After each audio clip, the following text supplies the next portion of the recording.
tal? Buenas noches, soy Norma Pimentel y nos encontramos en una transmisión más de Ponte las Gafas Violeta. Hoy, martes, que ya saben, como todos los martes, nos toca hacer esta revisión al tema económico, cómo vamos a nivel internacional, a nivel local, a nivel nacional. Es sumamente importante porque pues ya ven que una de las cuestiones que viene sumamente arraigada a esta contingencia sanitaria pues es sin duda el gran tema en materia económica, qué hacer y cómo le tenemos que presentar alternativas a la sociedad para hacer frente a esta situación y salir adelante. Pues ya saben que nosotras desde este espacio pues lo que buscamos es esto, ¿no? Generar una caja de resonancia con expertas y expertos, como lo es nuestro querido amigo Michel Chaín, que todos los martes desde que arrancó este proyecto ha estado más que pues al tiro aquí apoyándonos y apoyando justo a la comunidad de Ponte las Gafas Violeta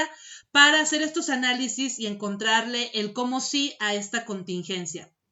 Yo quiero, antes de arrancar ya como tal este análisis económico, agradecer mucho a quienes este día pues nos echaron la mano, porque justo el empezar a tener estas experiencias en materia de salud cercanas, en las que eventualmente pues todo parece que está más que bien en casa con la familia, pero siempre hay un momento en el que entramos en crisis, sentimos así que todo se nos viene encima, y la realidad es que hay muchos ángeles, hay muchísimos ángeles en esta bella Puebla de Los Ángeles. Hay mucha gente que en medio de esta contingencia pues está dispuesta a apoyar, y que justamente el universo, Dios, las diosas, como ustedes lo quieran llamar, pues siempre está ahí. Ustedes saben quiénes son, de verdad que muchas gracias.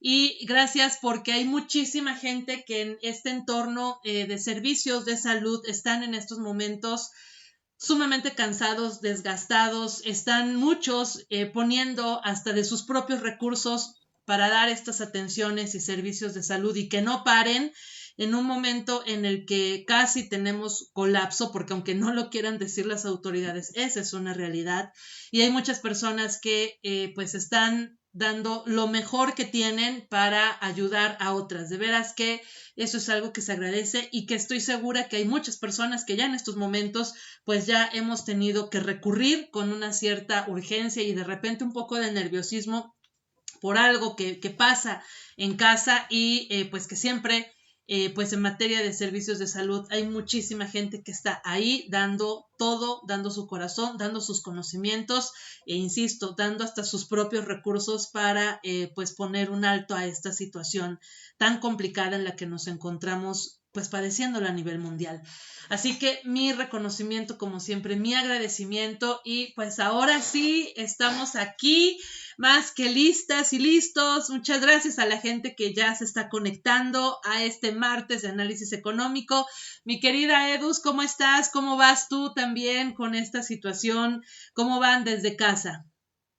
Ay, amiga, pues igual como bien lo estás diciendo, la realidad es que cada día el virus está más cerca, ¿no? O sea, de repente hay cosas que no las traemos en el radar y que, pues bueno, nos sacan justamente de todos estos escenarios. Y máxime cuando ya tenemos que estar saliendo justo, querramos o no, digo, hoy vamos a hablar, el tema económico obliga a que estemos saliendo, a que tengamos que generar condiciones a trabajar, porque pues, si no, no hay lana, ¿no? O sea, y de eso se derivan un montón de crisis o microcrisis que van sucediendo al interior de los hogares. Entonces, pues eso, amiga, qué bueno que, bueno, esto es un momento, son eran experiencias, aquí hay que seguirnos cuidando, de verdad, tomando todas las medidas sanitarias, de seguridad. Más vale que nos digan que somos exageradas, exagerados, pero la realidad es que hoy escuchamos ya unas cifras alarmantes, no vemos para dónde, y repito, la necesidad de salir a generar economía, a trabajar, a tener ingresos, hoy ya es una emergencia, no hay otra manera de decirlo. Entonces,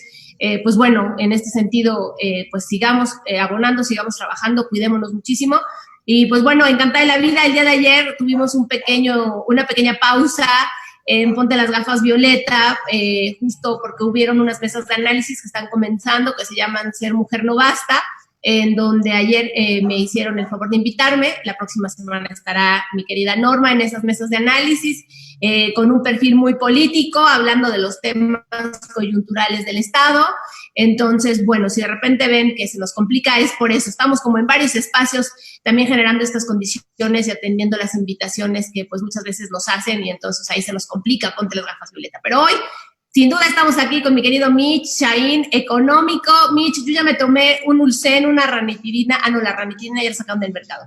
Unas Tums, un Sábila y Alka-Seltzer, porque seguramente hoy, como siempre, como todos los martes, terminamos preocupados, y entonces es un tema. ¿Cómo estás, Mitch? Buenas noches. Y bolillo para el susto que nos toca. Muy bien, exacto. El gol es el que te voy a dar ahorita que le dé el teléfono de mi gastroenterólogo, porque con lo que tomaste te vas a conseguir una gastritis, marca llorarás. Era para evitarlo. Muchas gracias.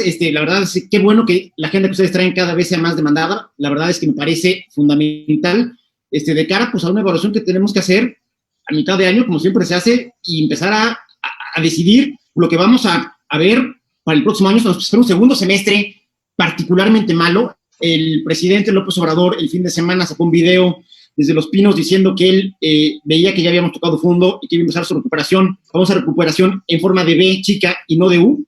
La verdad es que los analistas económicos, los analistas financieros, lejos de ver que tocamos fondo, estamos viendo que esto va a continuar mucho más. Hay que recordar que el primer trimestre del año la caída no fue tan fuerte.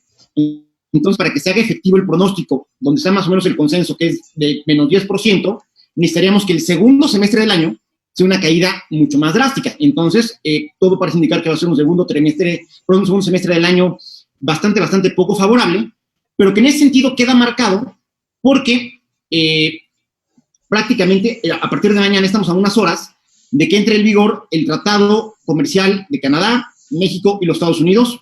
No les dio para conseguir un nombre más bonito, así se llaman, y por eso, en lugar de Telecan, se llama TEMEC.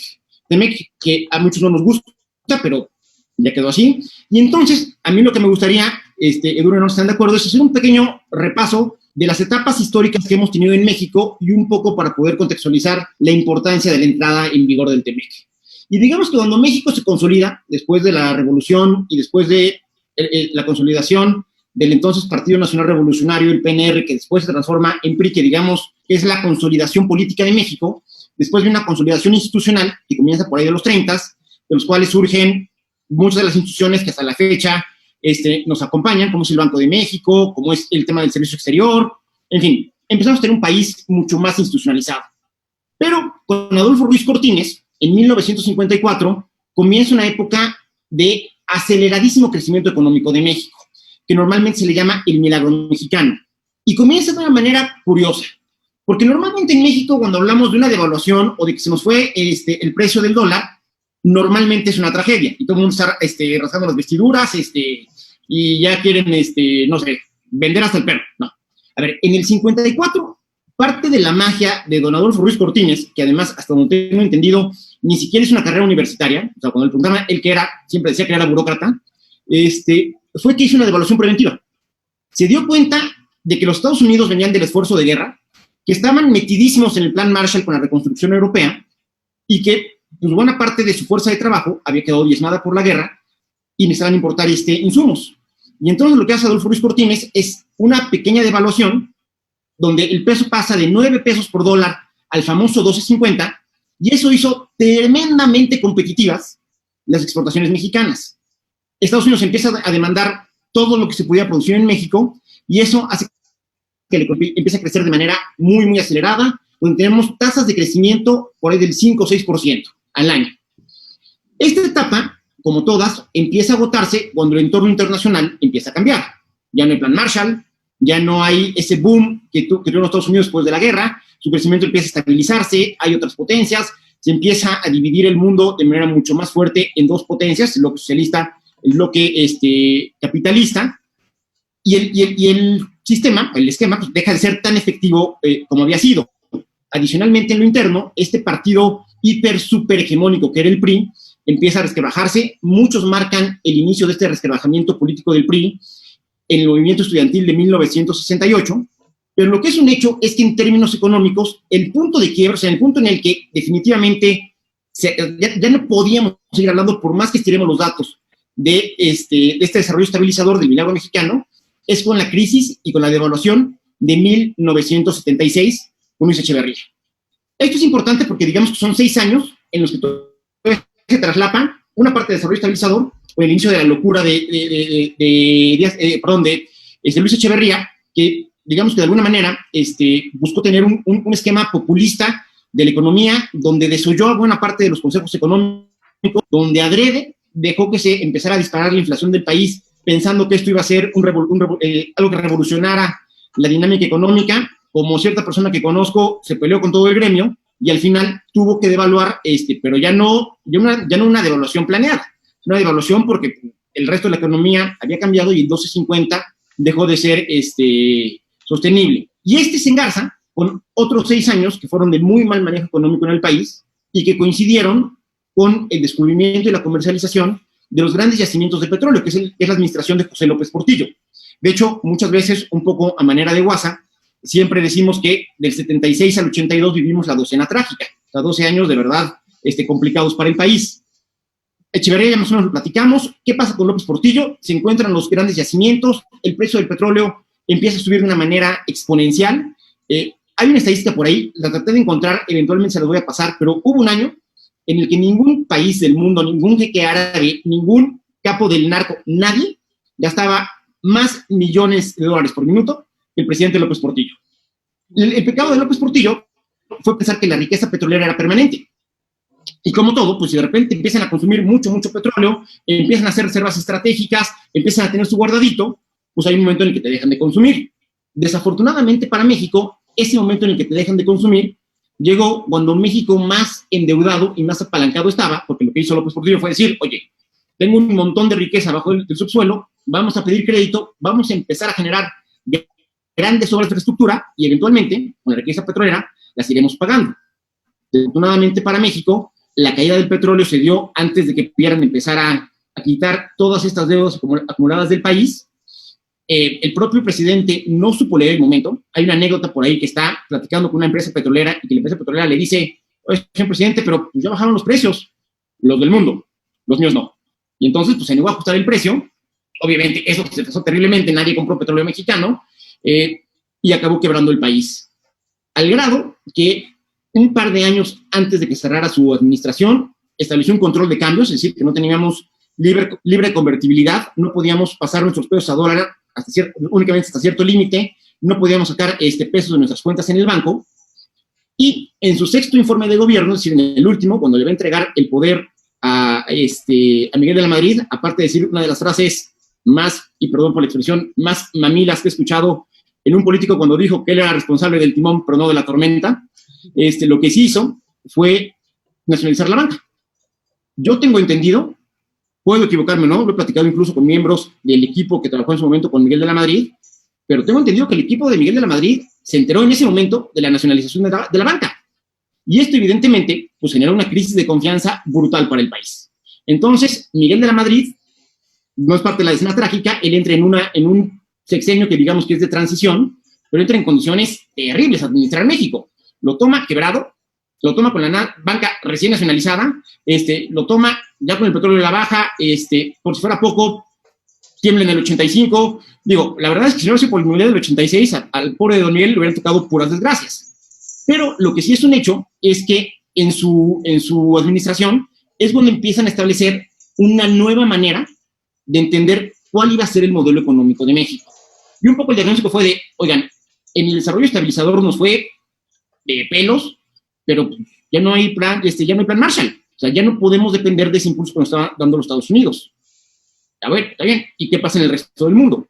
Pues en el resto del mundo, Margaret Thatcher en Reino Unido está haciendo un downsizing del gobierno, regresándolo a sus atribuciones, digamos, fundamentales, y en lo demás está abriendo a la libre oferta del mercado. Ok. ¿Y qué pasa en los Estados Unidos? Pues Reagan hay balazos, más o menos está en la misma. Ok, entonces, pues veamos las ventajas y desventajas de este modelo.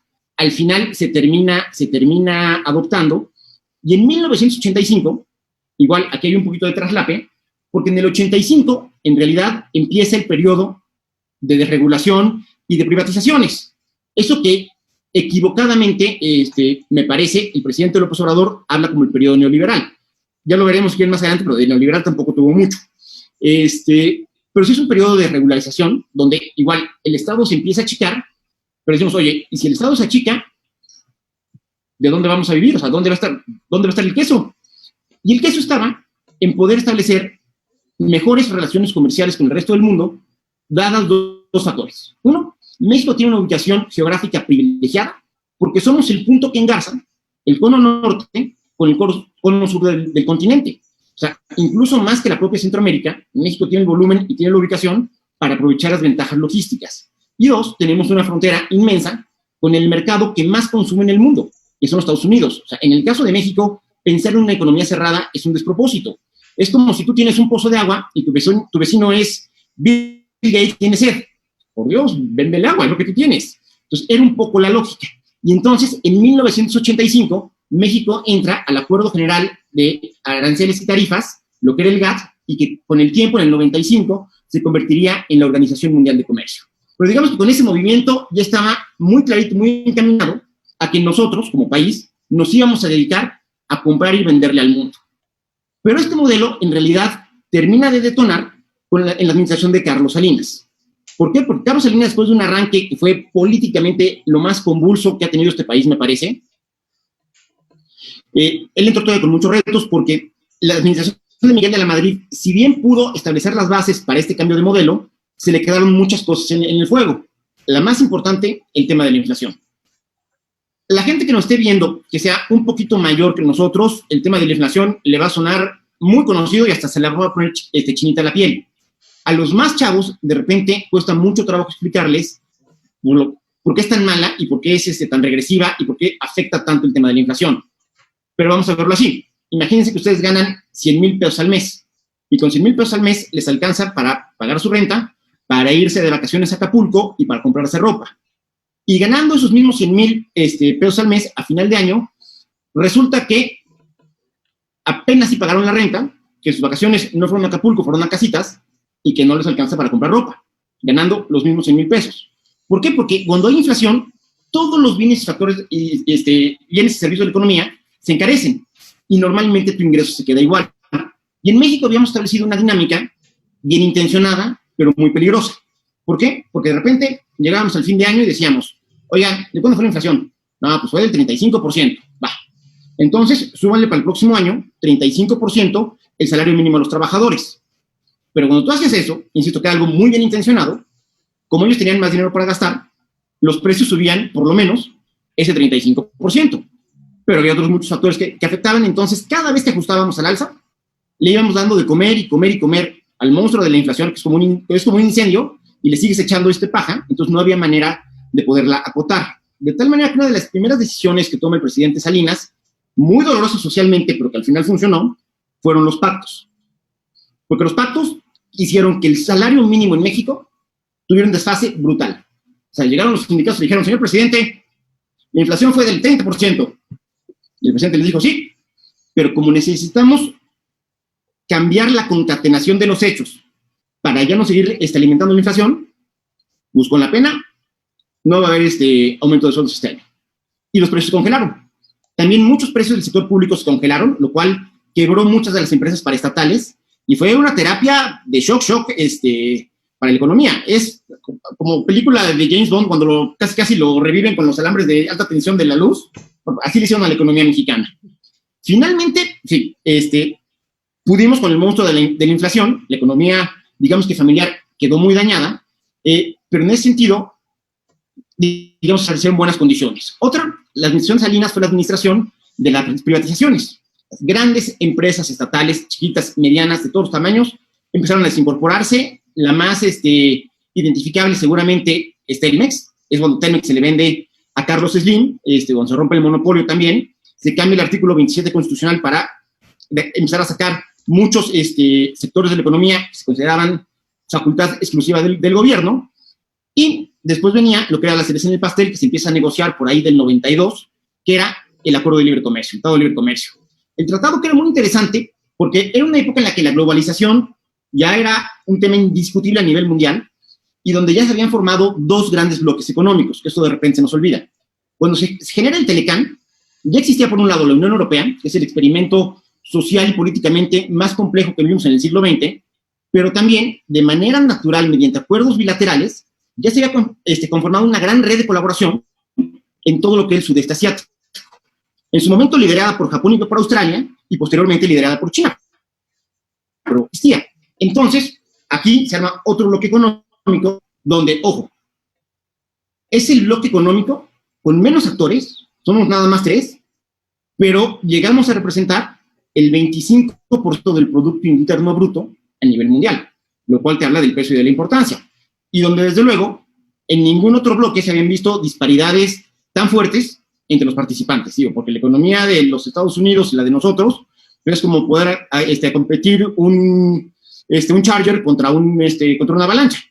Entonces, digamos que tenían muchos retos. Al final se decanta en que es un acuerdo donde hay libre movilidad de bienes y servicios, donde hay libre movilidad financiera, pero no hay libre movilidad de personas. Todo iba muy bien hasta que se acercaba el fin de la administración en 1994, y como yo lo suelo explicar, es que así como la Unión Soviética tuvo Glasnost y les falló la perestroika, nosotros tuvimos perestroika y nos falló el Glasnost.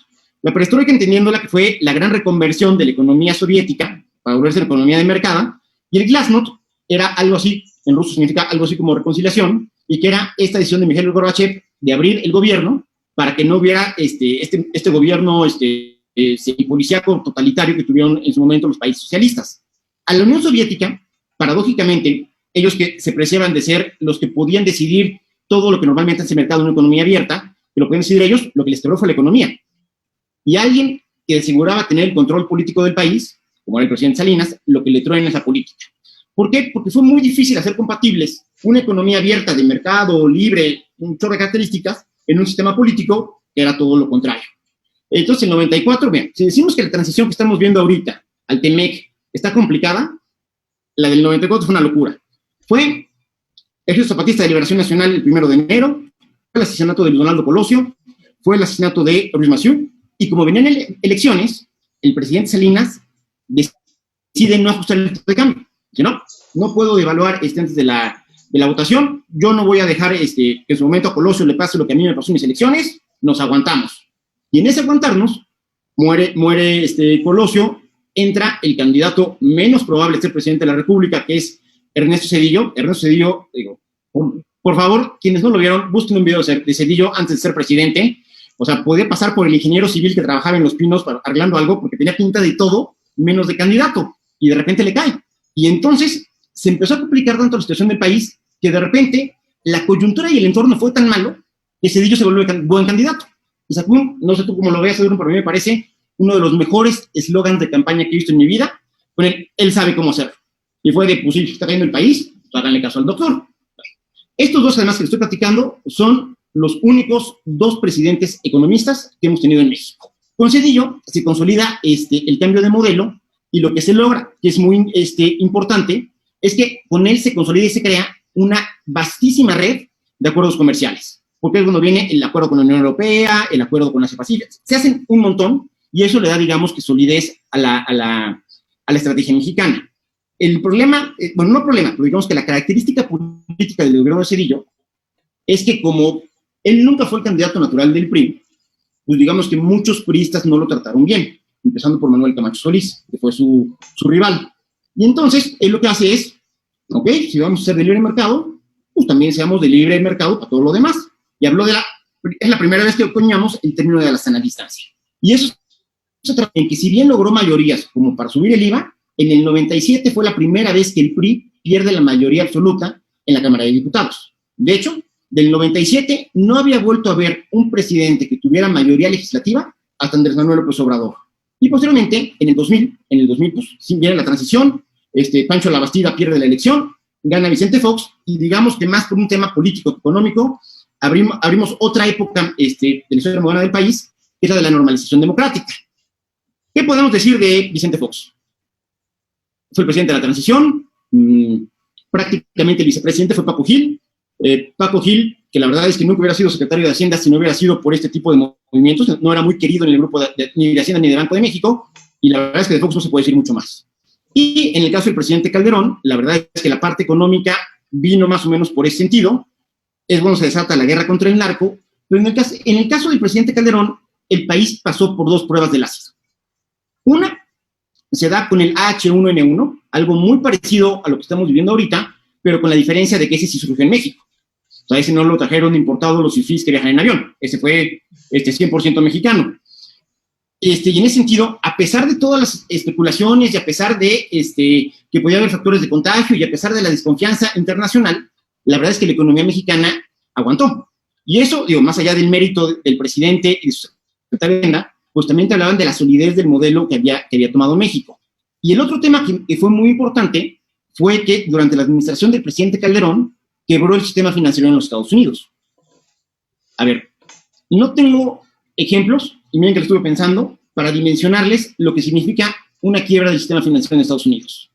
Los intereses financieros de Estados Unidos están metidos en absolutamente todo el mundo. En la bolsa de Nueva York se comercializa absolutamente todo, hasta los jitomates de Sonora o, díganme, la fruta más exótica que se les ocurra de Asia, se están viendo reflejados en el mercado de futuros de Chicago. Insisto, el sistema financiero de los Estados Unidos es la red más compleja, más profunda y más extendida a nivel mundial. Una quiebra del sistema financiero de Estados Unidos pudo haber sido catastrófico para cualquier país, y lo fue para muchos, pero particularmente para México, dada la vecindad que tenemos y la relación que tenemos.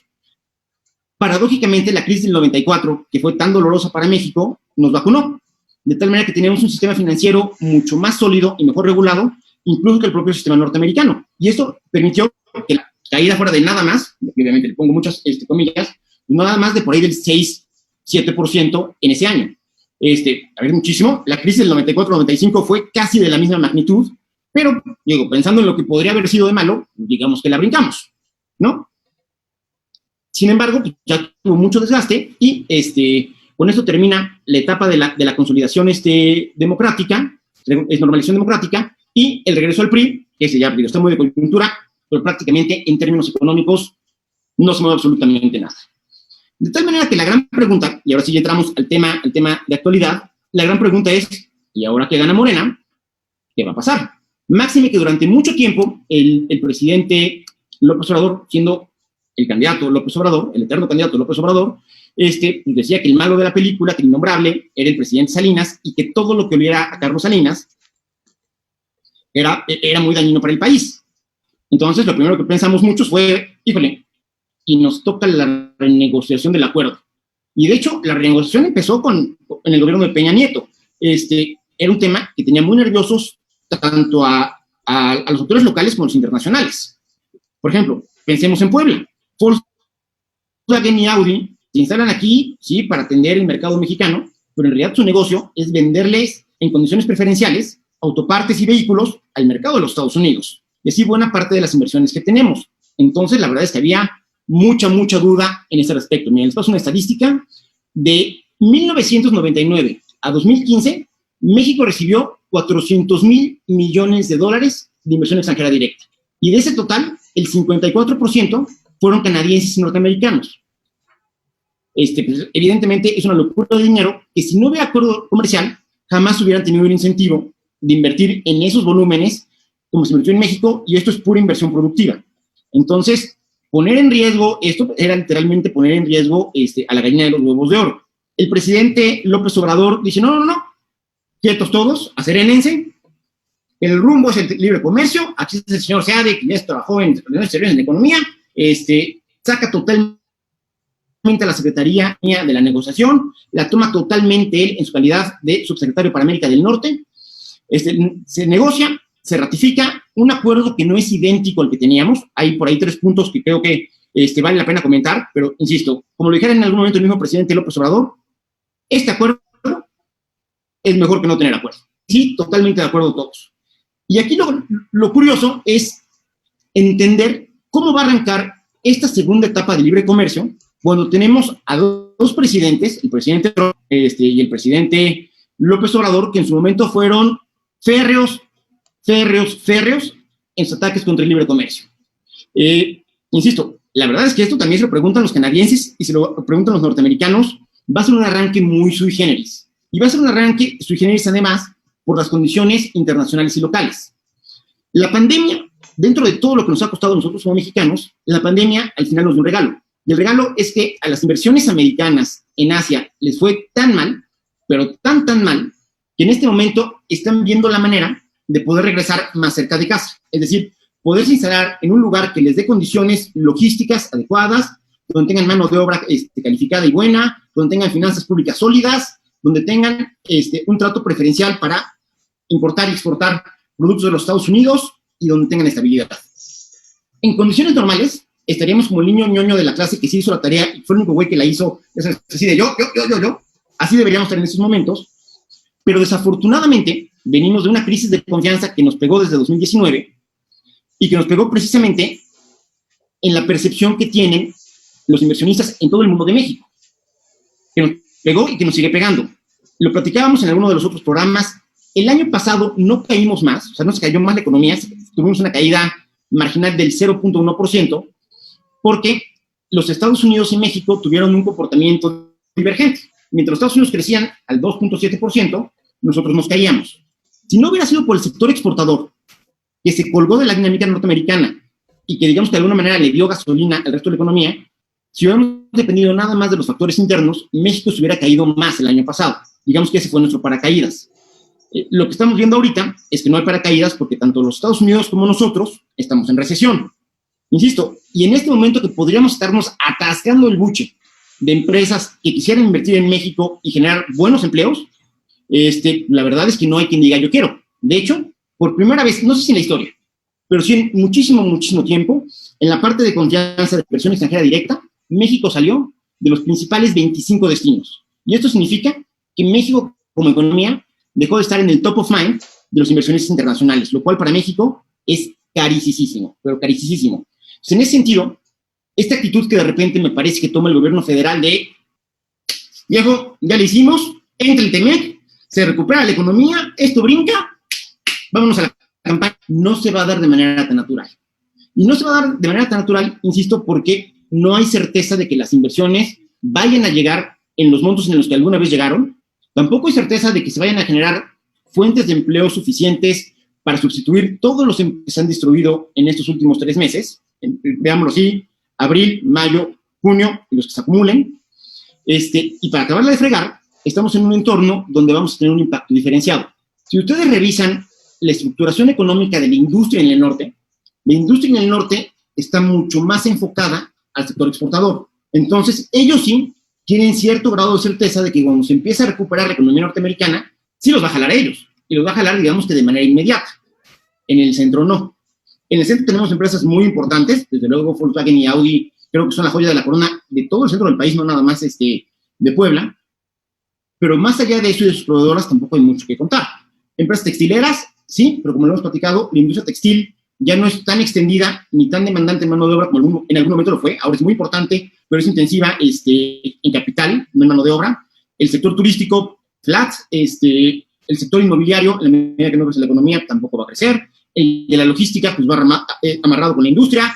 En fin, no voy a extender, pero el chiste es que yo sí veo una recuperación más rápida en los estados del Bajío y del norte del país y una recuperación bastante más lenta en los estados del centro y del sureste. Del sureste ya no les quiero ni platicar. Dejémosla en que cuando el Coneval sacó la proyección de qué tanto podía impactarnos la caída económica, cuando todavía se hablaba de una caída del 6.5%, las cuentas del Coneval eran que únicamente por la variable del ingreso, sin tomar en cuenta el acceso a los servicios sociales, únicamente por ingreso era alrededor de 1 millón de mexicanos de golpe que se podían ir a engrosar las filas de la pobreza extrema. Y estamos cayendo literalmente al doble. Ahora, ¿esto es un tema interno o es un tema externo? Si más allá de explicaciones y de grillas políticas, creo que la respuesta es muy sencilla.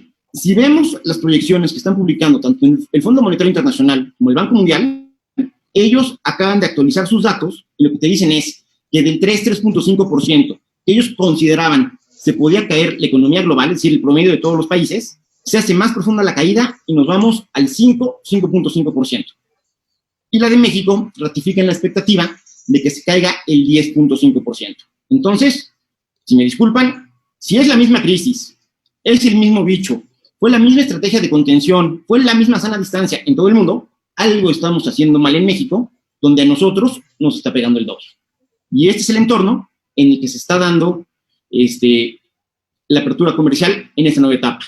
Y antes de que empecemos con los pesimismos, déjenme cerrar con lo que me parece una buena noticia que se me había olvidado, se les iba a decir al principio, pero ¿ustedes saben cuántos directores generales mexicanos ha tenido Audi México? Han sido 3, viene el cuarto, y tengo la verdad es que el gusto, el orgullo, y estoy muy contento de que es mexicano, no solo es mexicano, es poblano, es del Humboldt, era buen defensa central, y se llama Edgar Casal. La verdad es que por Edgar es muy, muy, muy buen chavo, y la verdad, qué orgullo que dentro de todo esto malo, por lo menos a un mexicano y a un poblano esté brillando a esos niveles en una de las industrias más competidas a nivel mundial. Y ahora sí ya fue. Y que ojalá también ayude a más mexicanos y mexicanas a pues seguir creciendo, porque pues sí es una industria competida, pero también hay, creo que grandes talentos. Yo la verdad, Michelle, fui tomando nota porque a mí me encanta cuando se hace pues este análisis histórico, pero de repente, como no sé si pasa en los demás países, pero en México la historia nos da flojera, entonces nos cuesta trabajo como identificar dónde están los antecedentes de algún proyecto. Cuando yo he visto un poco, la verdad hoy no mucho, pero en otros días estuve viendo que, como siempre, ¿no? El tema de Temec ya está generando una polarización en redes. Hay también muchos comentarios que creo que pasan muy de largo todos los antecedentes y sí, efectivamente, el debate o los comentarios que de manera pues simplista, por así decirlo, se hicieron a pues la decisión que tomó Carlos Salinas. Yo creo que pues cada quien ha de tener, ¿no? Cada quien puede evaluar el comportamiento de nuestros expresidentes, con filias, con fobias o no, y yo sí creo que algo que es fundamental es el recuperar este trabajo a través del Tratado de Libre Comercio. Como bien dices, era una negociación sumamente compleja, porque el hablar de un libre tránsito entre personas, que fue algo que no se desinfló mucho, que hubiera sido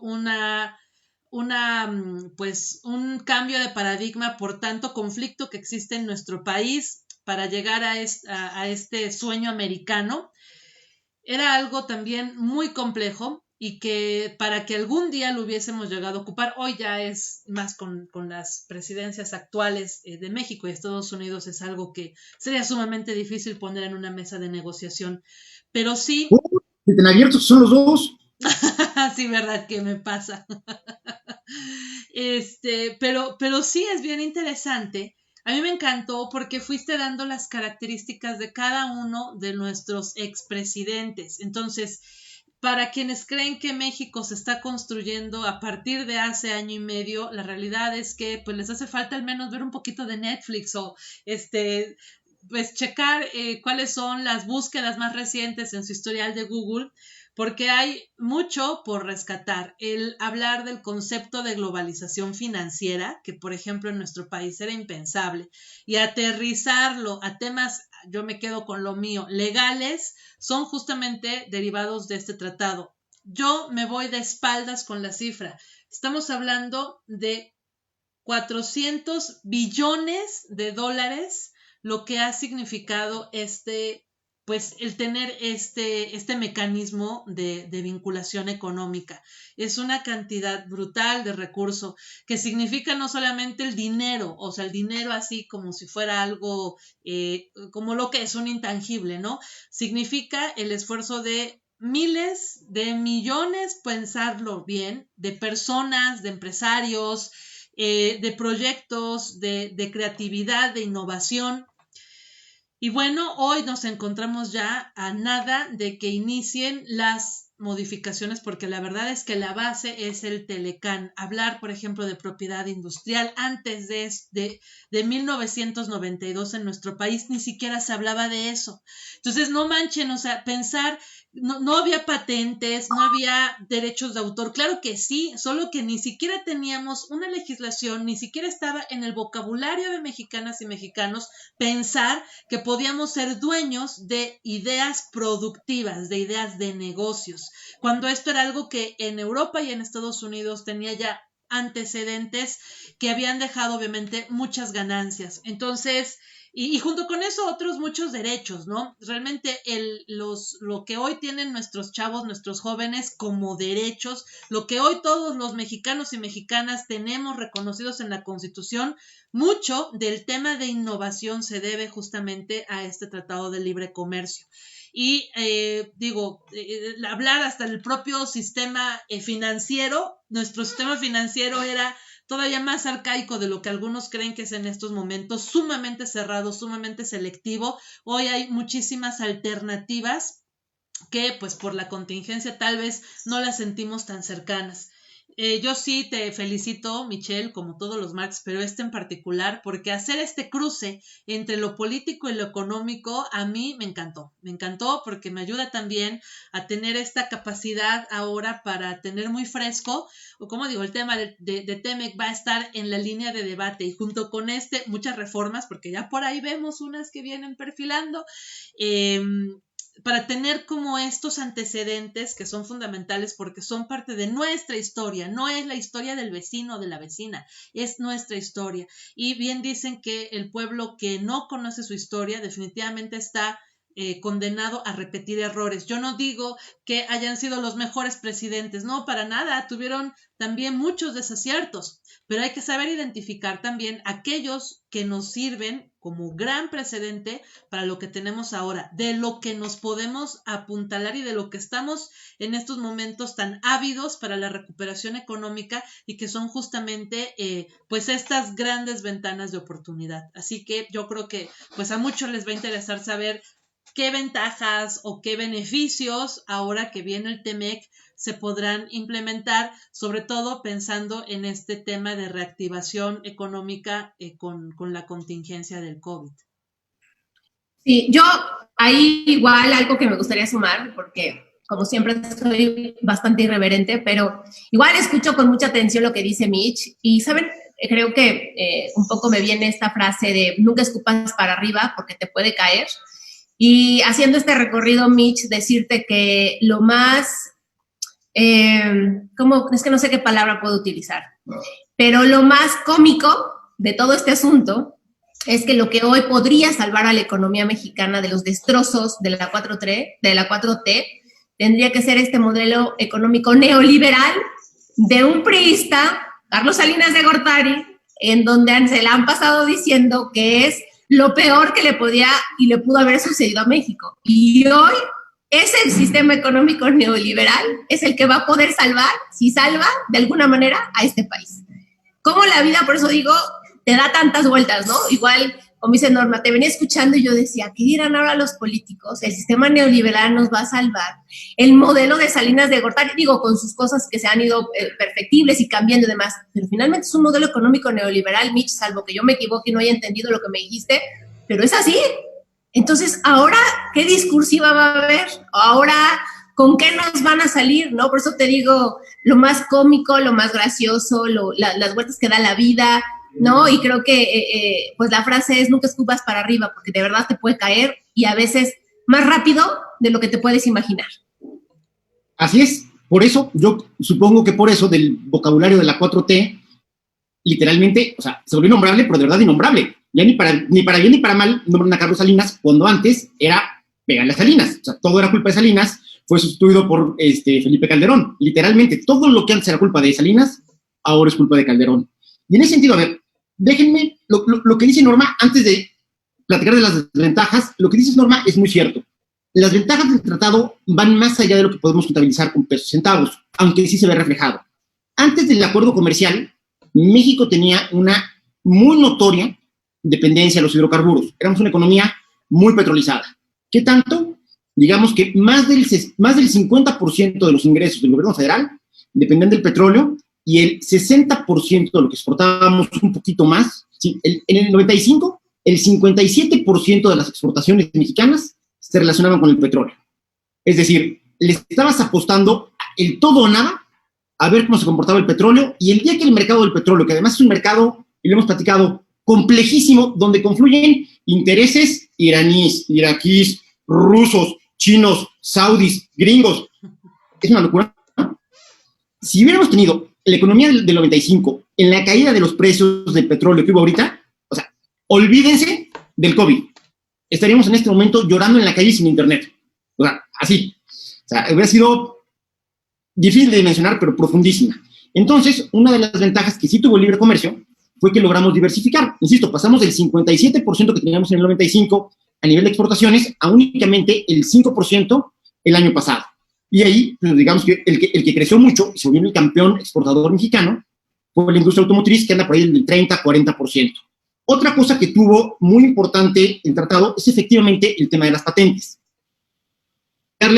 Y este sí no me lo platicaron, yo lo vi, bueno, trabajaba en Zagarpa, de repente había un proyecto para echar a andar el sistema producto flor. Todos estaban muy puestos, todos los productores de flor, ya se habían organizado, y de repente, que me toca a mí decirles que va para atrás, que no jala. ¿Por qué? Porque todas las patentes de las flores que ellos querían exportar, las tiene Holanda. Y que si no le pagábamos a Holanda el royalty por ocupar la flor, no había manera en la que nuestra producción pudiera entrar a los Estados Unidos. O sea, ese nivel de falta de preparación tenía la economía mexicana, pues, para poder competir de tú a tú con el resto del mundo, aún teniendo el potencial. Y aquí creo que es el corazón de la crítica que en algún momento se le hizo al libre comercio, cuando yo creo que es la defensa. ¿A quién prefieres venderle? ¿A un mercado de 100 millones de consumidores o a un mercado de 1,000 millones de consumidores? Pues yo pensaría que entre más grande es el mercado, más chance tienes de que te vaya bien. Y eso es lo que es el libre comercio. Y lo que decían mucho en los 90s, que además a mí me tocó la discusión en pleno, porque era justo cuando yo estaba entrando a la Facultad de Economía de la UNAM, era de, sí, pero así como ellos nos venden, ¿no? Nos les vendemos, también ellos van a querer vendernos a nosotros. Y eso que para ellos parecía gravísimo, para nosotros era así como de, sí, obvio, y vamos a tener mejores insumos, y vamos a tener insumos más baratos, y vamos a ser más productivos. Entonces, fue un tema de causalidad, donde al final creo que acabaron consolidándose. Y lo que hice después para arriba, pues, total, a ver, yo desde que los vi renegociando el TMEC, la verdad es que me reía como perro así dándome de vueltas en la alfombra, porque sí, a ver, es paradoja viva de la vida, es Andrés Manuel López Obrador defendiendo el proyecto histórico de Carlos Salinas de Gortari, en términos políticos. En términos económicos y de la economía de ustedes y mía, me vale sombrilla quien lo haya hecho, ha sido bueno para el país y qué bueno que se le dé continuidad. Y finalmente, un tema también que Norma seguramente lo va a poder explicar mucho mejor que yo, pero es que muchas veces en las críticas se acusa de intervencionista cuando son este tipo de acuerdos, pero es un tratado. El único instrumento legal, tengo entendido, que está por encima de la Constitución de los países son los tratados internacionales. Y es por eso que, a diferencia de otros acuerdos, no lo ratifica la Cámara de Diputados. Lo tiene que ratificar tanto en los Estados Unidos como en México el Senado de la República. Sí, no, o sea, el peso que existe, de hecho, yo recuerdo esas épocas doradas de estudiante en el que justo en la universidad teníamos como dos segmentos, los que estaban estudiando Derecho Internacional y los que estudiábamos Fiscal. Los internacionalistas se burlaban mucho de nosotros, y era mutuo, ¿no? El bullying.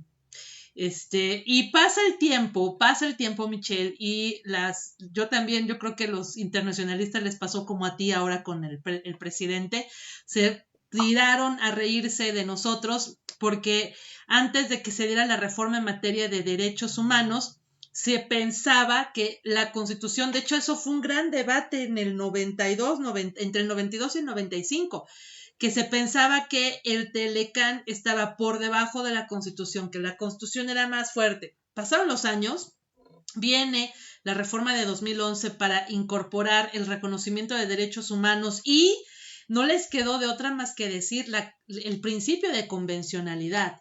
Y entonces sí, de todos los acuerdos internacionales, el rey de los acuerdos es el tratado.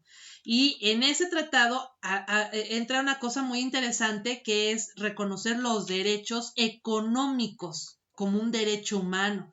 Y entonces cobra un sentido increíble el tema del Telecán, porque además el Telecán, digo, quienes les ha tocado checarlo, o sea, es la base del resto de tratados, porque como establece el techo más elevado de principios internacionales en relaciones económicas de nuestro país, en automático obliga que el resto de los otros 12 tratados en materia económica adquieran el mismo nivel.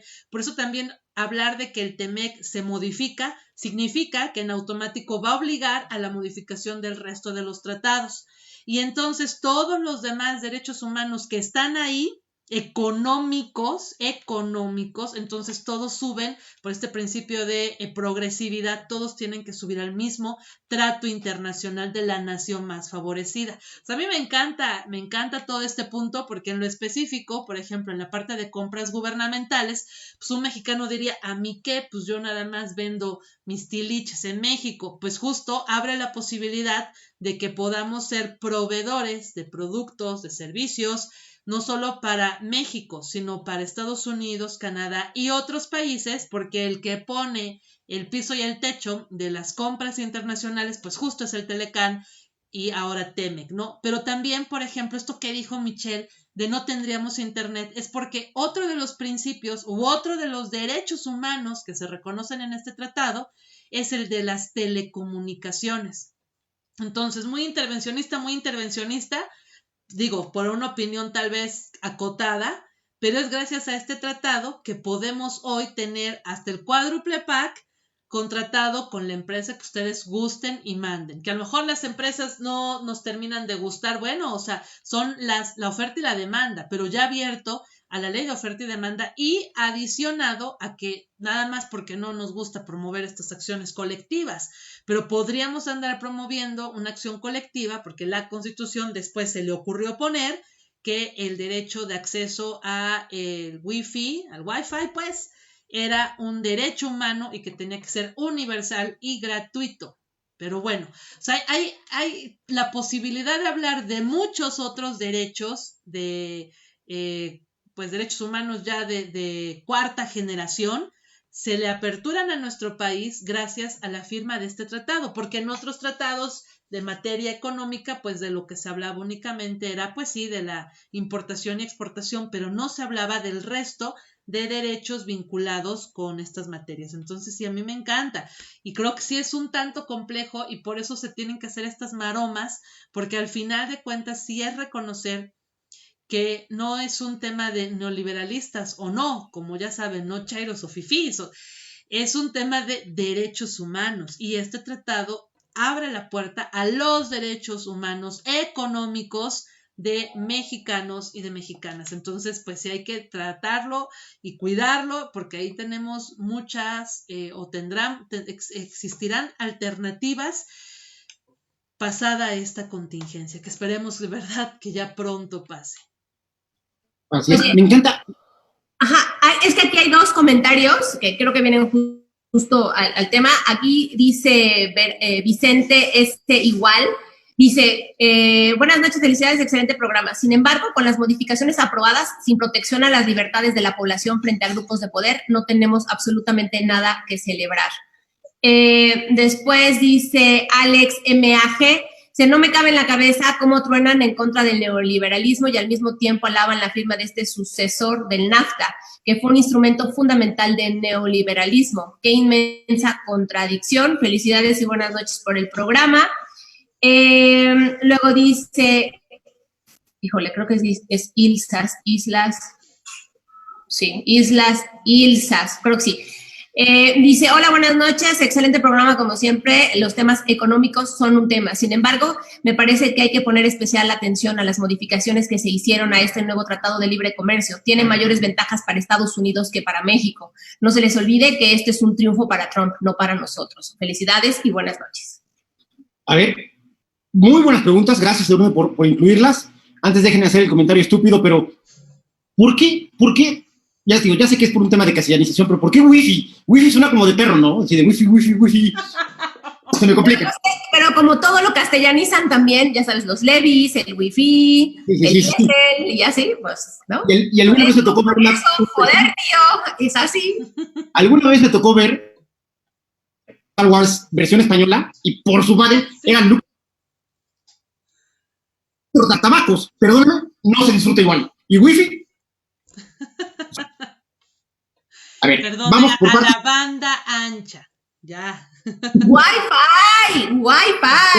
Pero de verdad sí es un perrito. En fin, si alguna vez te lo voy a poner Wi-Fi. A ver, las preguntas son muy buenas. Efectivamente, hay una contradicción política, por llamarle de alguna manera, una contradicción discursiva, cuando por un lado se van contra el capitalismo con todo y contra el neoliberalismo, y por otro lado, lo único que le está dando viabilidad económica a la 4T está siendo el proyecto, volvemos al concepto neoliberal, que a mí no me encanta, de Salinas. ¿Y por qué no me encanta? Porque en México, digamos que para poder ser neoliberales, primero tendríamos que haber sido liberales. Y en México nunca hemos sido liberales en lo económico. Si tú ves la lista de los hombres y mujeres más ricos en Estados Unidos, la gran mayoría tienen sus fortunas debido a alguna innovación o alguna habilidad que tienen.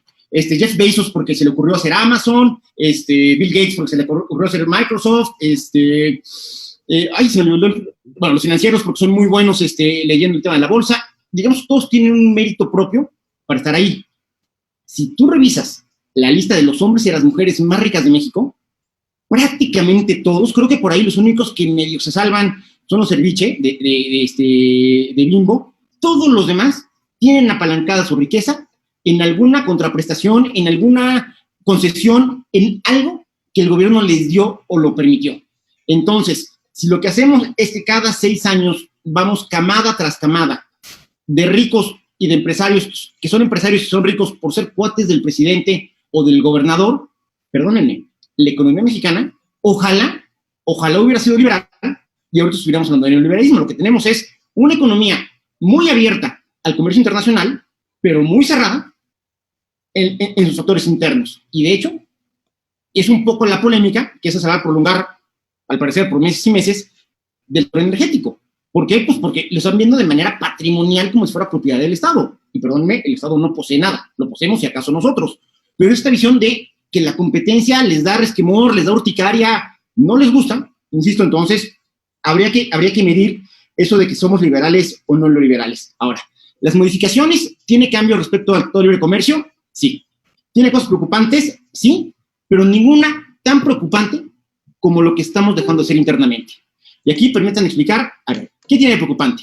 Uno, aumenta el valor del contenido regional. El contenido regional es, digamos, que el porcentaje de trabajo y de materiales que un coche, por dar el ejemplo más inmediato, debe de tener de los países de la región TMEC ahora, de Canadá, Estados Unidos y México, para considerarse regional y tener los beneficios de libre comercio. Anda por ahí del 62-65%. En el caso de productos específicos, como es el acero y el aluminio, sube hasta 70%. Esto, de alguna otra manera, nos quita atractivo como región para los asiáticos sobre todo y para los europeos, para instalarse en México. Y por ahí va mucho del discurso de las desventajas. La gran ventaja es que esto es un sol para que las empresas norteamericanas se quieran instalar en México. Hay otro tema que también es muy polémico, que es un concepto nuevo que tiene que ver con el valor del contenido laboral. ¿Por qué? Porque, y hay que reconocerlo, los grandes perdedores con el Tratado de Libre Comercio original en materia de sueldos y salarios fueron los trabajadores gringos. Y por eso a los sindicatos de verdad se les atraganta el Tratado de Libre Comercio. Hablando en términos comparativos, o sea, digamos, llevándolo todo a precios, a dólares presentes, en Estados Unidos un trabajador del sector automotriz ganaba 35, casi 36 dólares la hora antes del Tratado de Libre Comercio. Ahora gana 28. Y más o menos por ahí va la proporción con los canadienses. Entonces, esta alternativa de poder acceder a México, donde los sueldos son mucho más bajos que en los Estados Unidos, lo que hizo fue meterle mucha presión a la baja a los trabajadores del sector automotriz en Estados Unidos. Insisto, ellos son los que están perdiendo. Y lo que hay ahora es, por ejemplo, en esta parte del valor del contenido laboral, están pidiendo que por lo menos el 30% del trabajo mexicano que hay en una unidad, en un automóvil, gane por lo menos $16 la hora. Actualmente, un trabajador en promedio en el sector automotriz gana $3.50 la hora. Entonces, esto es un incremento brutal. La idea es que sea del 30% y que eventualmente pase al 40%. Vamos a ver contablemente cómo se maneja eso, porque estoy seguro que todo el mundo va a tener incentivos para tratar de justificarlo. Ahora, ¿qué otra cosa es lo que se ha normalmente señalado como algo negativo para México? Uno de los puntos pendientes que quedaron en el Telecán original fue el tema del mercado laboral. Insisto, y aquí viene de nuevo toda la presión de los sindicatos norteamericanos. Entonces, digamos un poquito los gringos, lo que dijeron fue de, a ver, señor Seade, no es usted payaso, ya tuvimos 20 y tantos años de experiencia para saber lo que es el sindicalismo en México y no manche. Entonces, por eso desde el sexenio de Enrique Peña Nieto, se vino impulsando por la Organización Internacional del Trabajo, la OIT en español, la ILO en inglés, una reforma estructural a la Ley Federal del Trabajo, donde supuestamente ya tenemos hechos, digamos que normales, para el sector sindical, donde ya tienen que ser elecciones abiertas, donde no se puede votar en bloque, donde ya es voto libre y secreto, insisto, toda una modernización del sector. Y lo que sí vamos a estar teniendo pues son visitas periódicas de paneles norteamericanos, a ver si es cierto. A ver, ¿esto es bueno o es malo? Perdónenme, si me están diciendo que esto es malo porque nos va a quitar un poquito de competitividad en costos, a ver, frente a todas las ventajas que tiene México para que una inversión gringa se establezca aquí, me parece pírrico, y de verdad, yo creo que antes de que lo hubieran hecho canadienses y gringos, nosotros como mexicanos tendríamos que haber exigido tener una regularidad laboral. De verdad, es increíble que esto nos pueda parecer contraproducente. Digo, que le parezca contraproducente a las grandes centrales obreras, pero a nosotros como ciudadanos de pie, pues al contrario, que bueno que nuestro vecino gane más lana, que gaste más y que eso active la economía, y no que el líder sindical se compre otro Porsche pintado de platino. Más pasa en la parte medioambiental. El medio ambiente fue un factor que difícilmente se tocó en el acuerdo anterior, donde ahorita cobra una importancia mucho más relevante, y donde igual que la parte de trabajo, vamos a tener visitas y paneles muy, muy regulares por parte de gringos y canadienses para supervisar que efectivamente estén cumpliendo las normatividades ambientales. Nuevamente, yo creo que esto no es algo por lo que debamos de señalar y culpar a los norteamericanos canadienses. Más bien, deberíamos estarnos señalando a nosotros solitos y echarnos la culpa por no haberlo exigido antes. ¿Qué es lo que me preocupa? Me preocupa toda la chamba que tiene que hacer el gobierno mexicano para aprovechar el tratado. Que tiene que pasar por el tema de Estado de Derecho, que tiene que pasar por el lado de reducir la discrecionalidad en la toma de decisiones por parte del gobierno, tiene que ver en revisar el régimen fiscal, tiene que revisar en que no haya terrorismo de la autoridad hacia los empresarios, todo el tema de la unidad de inteligencia financiera, tiene que ir desde luego por establecer mejores condiciones de seguridad y de convivencia, el tema de la polarización, aunque no lo crean, a lo mejor políticamente rentable o no lo es, yo pensaría que no. Independientemente de eso, lo que sí está generando un clima que a un inversionista de otro país no se le antoja ni tantito para venir a hacer negocios aquí. Insisto, tendría que ser toda una revisión muy puntual, muy técnica, muy transparente, muy de metas de mediano, de corto, de mediano y de largo plazo, muy de indicadores para que sea objetiva, que México tendría que empezar a hacer. Es decir, el presidente López Obrador tendría que hacer todo eso que no le gusta y en una de esas hasta invitar a un economista serio a su gobierno. Qué fuerte. ¿Quién sería el economista serio? Digo, de una vez para saber quiénes tendrían que estar ahí. En México, no lo van a contratar nunca más en la vida, pero yo creo que el mejor economista especializado en temas de libre comercio lo era en el 94 y lo sigue siendo, a mí me parece, Luis de la Calle. Pues sí, yo creo que les va a costar un poquito de trabajo. Aprovechamos también para enviar saludos a quienes nos han estado acompañando, han estado compartiendo el programa. Valeria Segura, muchas gracias por decirnos que este es tu programa favorito. De verdad, muchas gracias, Vale. Norma Méndez, Abigail Báez, Patricia Keller, Mari Carmen Carrillo, Imara BDR, Tania Trejo, que nos manda muchos abrazos y saludos a los tres. Muchísimas gracias, Tania. Mitzi Barragán, Mari Carmen Leiva, Alondra Méndez, y a la página de International Innerwell Puebla, muchísimas gracias por estarnos acompañando y compartiendo este contenido que esperemos sea de su agrado y les ayude a tomar pues conciencia sobre cuáles son estos antecedentes al TEMEC y en general a esta apertura y a estas relaciones comerciales que tiene nuestro México con base justamente en pues lo que quedó sentado entre el 92 y el 94 y que dio un gran cambio para nuestro país, no solamente, insisto, en el tema económico per se, ni en el flujo de los billones que ya nos comentó Michelle, sino también a esta gran posibilidad de hablar de otros derechos, de replantear cuáles tendrían que ser también nuestras expectativas en materia de innovación y de crecimiento. Igual aquí hay como varios comentarios. Yo lo voy a leer tal cual, yo no voy a quedarme palabras, las dicen y yo las voy a decir como las pone la gente que nos está viendo hoy.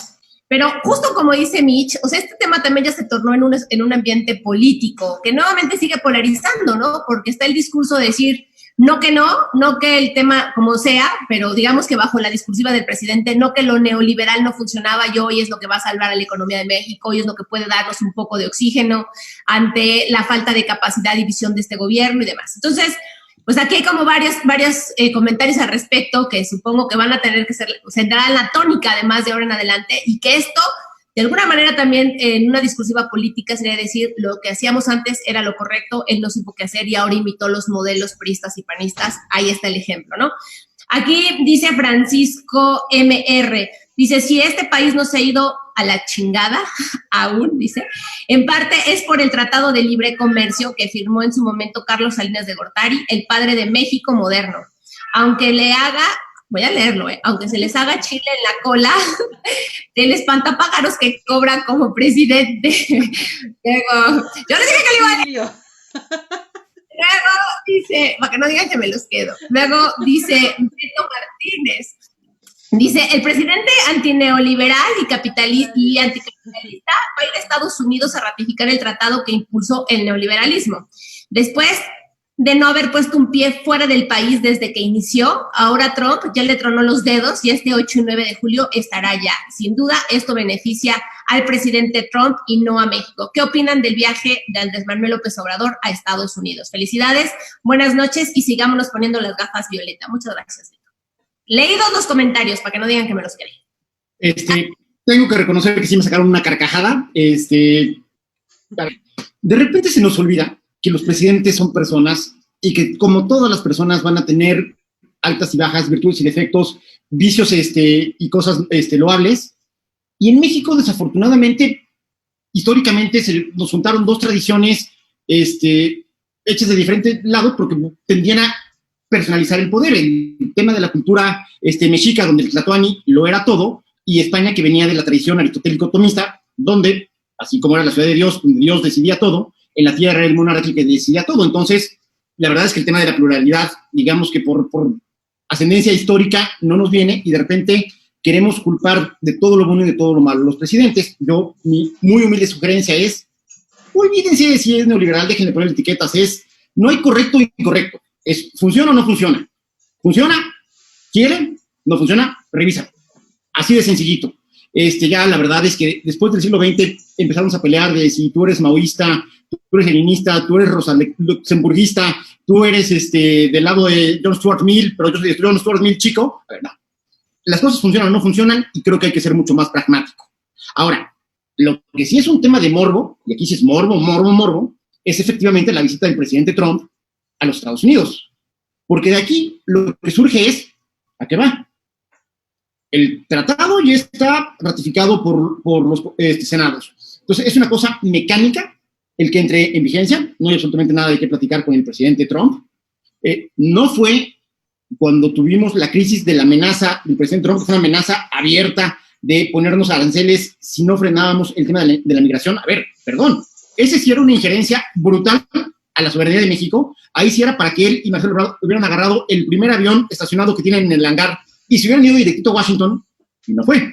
Entonces, que viajan en clase turista en vuelos comerciales. Eso era para que se envolvaran el avión presidencial, lo prendieran y si fueran. O sea, jamás, no me acuerdo de una declaración tan intervencionista hecha de manera pública por parte de un presidente de los Estados Unidos como fue esa por parte del presidente Donald Trump, en que en su momento el gobierno mexicano dobló las manitas y ha habido, creo que sí, y no es negar ni faltar a la realidad, una injerencia muy importante por parte del presidente Trump directamente en las decisiones del Ejecutivo en México. Pero insisto, el tema es, no sabemos exactamente a qué va el presidente López Obrador a los Estados Unidos. No se justifica en el contexto del Tratado de Libre Comercio, con el TEMEC ahora, no se justifica por algún otro tema diplomático que nosotros estemos viendo, a lo mejor hay alguno y nos tendrán que platicar después, pero lo que sí es que la falta de transparencia con la que se ha manejado la agenda de la visita, sí te da para especular que Trump nos está cobrando sus muchos favores y le está diciendo al presidente López Obrador que haga lo mismo que en su momento hizo el presidente Peña Nieto, cuando lo invitó cuando candidato, aquí en México le dio trato de Estado, y que eso le granjeó, digamos que buena parte de los votos latinos. Creo que a Duro no le gustó la explicación. Insisto, parecería que es lo mismo, y la verdad es que cuando un presidente de México ha ido a los Estados Unidos y de alguna u otra manera se ha prestado al tema electoral, a México le ha ido mal. Lo hizo en su momento Carlos Salinas de Gortari, fue a ver a George Bush papá, estaban en El Paso, me parece, y firmaron una cosa del Telecán que no existía. O sea, se inventaron un documento en ese momento, creo que tenía calcomanías hasta de los niños de la escuela, y ese fue el papel que firmaron, pero fue un endorsement, de facto, por parte del presidente Salinas, al entonces presidente Bush, que buscaba reelegirse. No se reeligió, y por muy bien que me caiga, el inicio de la relación de México con el presidente Clinton fue dificilísima, porque Clinton, explícitamente, tanto él como Hillary, habían dicho que estaban en contra del Tratado de Libre Comercio y que tenían que proteger a los trabajadores norteamericanos. Entonces, digamos que los demócratas en ese entonces nos los cobraron bien y bonito. Algo similar sucedió con la visita de Trump como candidato a ver al presidente Peña Nieto. Es un gasto brutal para el presidente Peña Nieto, le costó carísima esa visita y en realidad no le significó ningún beneficio a él como presidente de México. Y en ese sentido, con lo mañoso, con lo poco diplomático y con la poca visión de Estado que tiene el presidente Trump, se ve una visita con muchos frentes abiertos, con muchos riesgos para el presidente mexicano, y la verdad es que tampoco le vemos el beneficio. Amiga, ya te recuperamos. Es que dijimos, no le gustó la pregunta. No, es que lo que les dije, me sacó internet, no me deja, ya no hay en mi casa, entonces me metí rápido del teléfono, y sí escuché, porque también lo estaba escuchando, y dije, no, me desperició, pero ya regresé, todo bajo control. Entonces, yo creo que ese es el tema de morbo ahorita. Sí, porque efectivamente, o sea, en el plano meramente legal no hay una razón jurídica, no hay una necesidad de cumplir sabemos perfectamente que en materia internacional hay actividades diplomáticas que requieren ciertos protocolos diplomáticos para que los acuerdos internacionales tengan validez, pero en estos momentos no se trata de eso, porque eso ya ocurrió, es más, justo por eso ya podemos hablar de la entrada en vigencia, porque ya pasó por este proceso, digamos, de segunda vuelta en el análisis y aprobación por parte del Senado mexicano. O sea, de lo que estamos hablando ya es de un tema meramente político para dar, por así decirlo, el banderazo de salida para la entrada en vigor como tal del documento, pero legalmente no hay una implicación y tampoco hay un tema que se tendría que haber atendido como para encontrar una justificación, así que pues es una visita política. Política y además que tampoco en la agenda internacional se justifica, porque el tema más polémico que traíamos era la intención por parte de Juan Ramón de la Fuente, que fue rector de la universidad, por cierto, para poder que México entrara al Consejo de Seguridad de la ONU. Uh-huh. Igual, cuando México, las veces que ha alzado la mano y que ha estado, por unas más recientes que ha buscado estar en el Consejo de Seguridad, no le ha ido muy bien, porque de alguna otra manera te enfrenta entre los principios de la diplomacia mexicana y la agenda de los Estados Unidos. Todavía antes de que se decantara esta agenda, así haciéndole la cuarta derivada y poniendo los changuitos aquí a trabajar dentro de mi cabeza, dije, no, pues a lo mejor le quiere leer la cartilla de te doy mi apoyo para que entres al Consejo de Seguridad, pero estos son mis condiciones y mis términos. No sucedió. Insisto, tampoco en la parte de la agenda diplomática veo que pueda hacer, insisto, y esto podría o parecería que más allá de marcar el arranque del TEMEC, lo que están haciendo es marcar el arranque de la campaña ya oficial de Trump por la reelección, además en un momento que el cálculo es malísimo. Si a dos presidentes les costó el tema del COVID-19, son a Andrés Manuel López Obrador y a Donald Trump. afortunadamente para Andrés Manuel López Obrador, él no tiene una elección próxima. Desafortunadamente para Trump, él sí la tiene, y de tener una elección que prácticamente tenía ganada caminando porque el viejito Biden ni siquiera había salido de su casa, ahora Biden está 20 tantos puntos arriba. Sí, creo que va a ser muy interesante el escuchar cómo son los discursos, qué narrativas se dan y en torno a la necesaria recuperación económica internacional y también a las propias acciones en materia de pues contención de contagios, ¿no? Yo creo que lo que todos estaremos esperando es que pues se aproveche esta reunión internacional agendada, insistimos, en un entorno meramente político para pues dar una línea que nos dé cierta seguridad a norteamericanos y a mexicanos y mexicanas para pues otro tipo de acciones. Yo la verdad no creo que pase eso, pero como quiero mantenerme muy positiva, vamos a esperar a que ocurra y cuando ocurra y escuchemos un diálogo que seguro va a estar sin contenido, sin medidas claras de contención, de reactivación, en fin, pues bueno, ya estaremos comiéndonos también otro bolillo para el susto de ver que no encontremos pues este rumbo tan necesario en estos momentos. Mira, ahí es un tema también mucho de percepción y ahorita me encantaría que Eduardo me dijera cómo lo ve, pero yo creo que aunque se saquen la agenda más picuda del milenio y hagan un planteamiento de verdad asombroso, esta foto de Andrés Manuel López Obrador como presidente de México, yendo a ver a Trump ya como precandidato a la reelección, los demócratas no nos las van a perdonar, Joe Biden tampoco, y si por ahí llegan a quedar los demócratas, como todo parece indicar, creo que va a tensar muchísimo e innecesariamente las relaciones entre México y Estados Unidos, máxime que ahorita tenemos todos los pretextos del mundo para zafarte de la reunión de, híjole, mi amigo Trump, tenemos coronavirus, no podemos viajar, no. Que fue lo mismito que le dijeron todos los del G9 para no reunirse en Washington, en Campo David, como había propuesto los Estados Unidos. Sí, yo estoy completamente de acuerdo contigo, Mitch. Sí me escucho, ¿ah?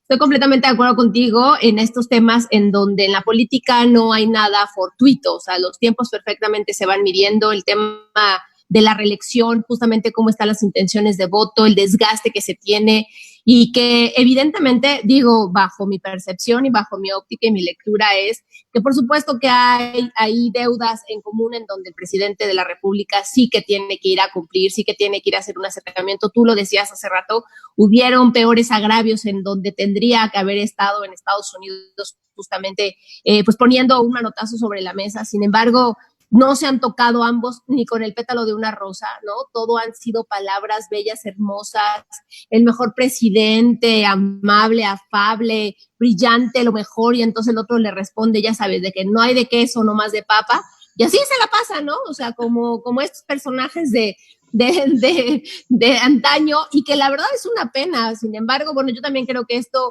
no lo están midiendo, a lo mejor han de creer, y creo que también va por ahí, que la presencia de Andrés Manuel, si es que lo tienen medido, pueda significar algunos puntos porcentuales justo en la aceptación de Donald Trump. Ahora, hay que esperar a ver si no lo utiliza justamente como ocurre para decirle, ahora sí vamos a hacer el muro porque yo quedé en tararara, y entonces lo único que hace es escupirle en la cara a López Obrador nuevamente, utilizarlo, pisotearlo, y entonces eso también va a generar bastante incomodidad y conversaciones como muy claras también en la esfera política en nuestro país. Entonces, bueno, estemos pendientes y creo que en unos días, si va el 8 y el 9, el día 10, pues saldremos justamente de esta incógnita, o el propio 8 y 9, porque me queda claro que aquí quien necesita y quien va a hacer uso de es Trump, justamente de Andrés Manuel, porque se le está presentando esta elección.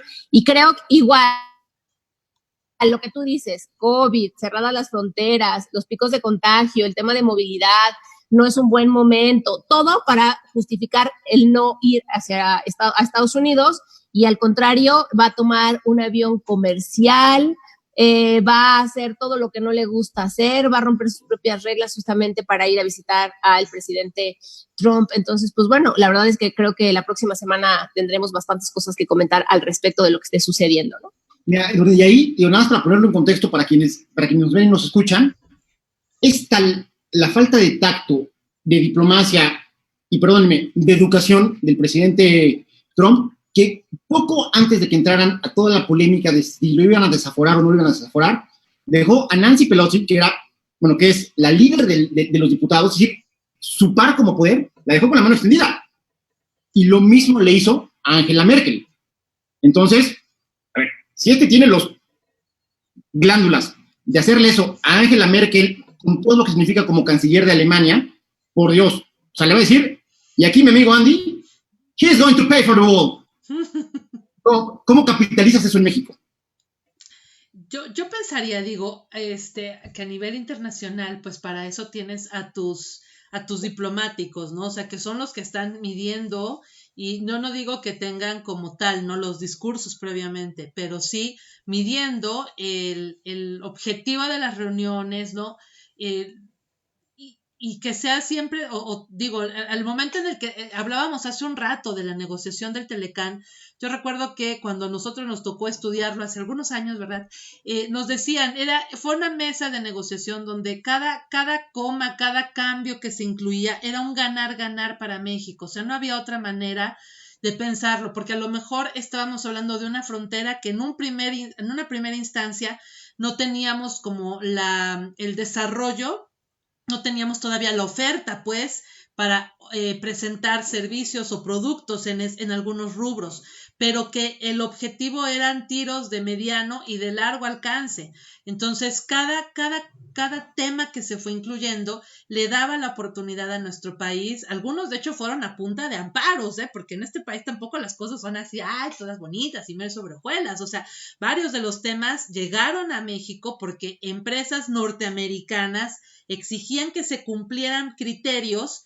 México no tenía las bases legales, promovían amparos y entonces nos daban digamos que en revire le daban un beneficio también a la empresa mexicana, porque sentaban un precedente y ahora sí, los mexicanos empezaban también a hacer sus promociones. Y lo mismo para la introducción al sistema legislativo, en Estados Unidos y en Canadá, que también para nosotros pues tenía ciertos temas de aristas, ¿no? Entonces, yo sí creo que, y se hablaba de eso, o sea, yo recuerdo que este profe nos decía, cuando se negoció al final, todo iba, digamos, con un cierto objetivo, con una cierta medición. Yo pensaría que eso tendría que estar pasando ahora, ¿no? Que justamente este cuerpo de diplomáticos lo que hace es, bueno, vamos a aceptar o vamos a medir cómo está este contexto político aquí para traer al presidente y que de esto surja, ¿qué? O sea, surja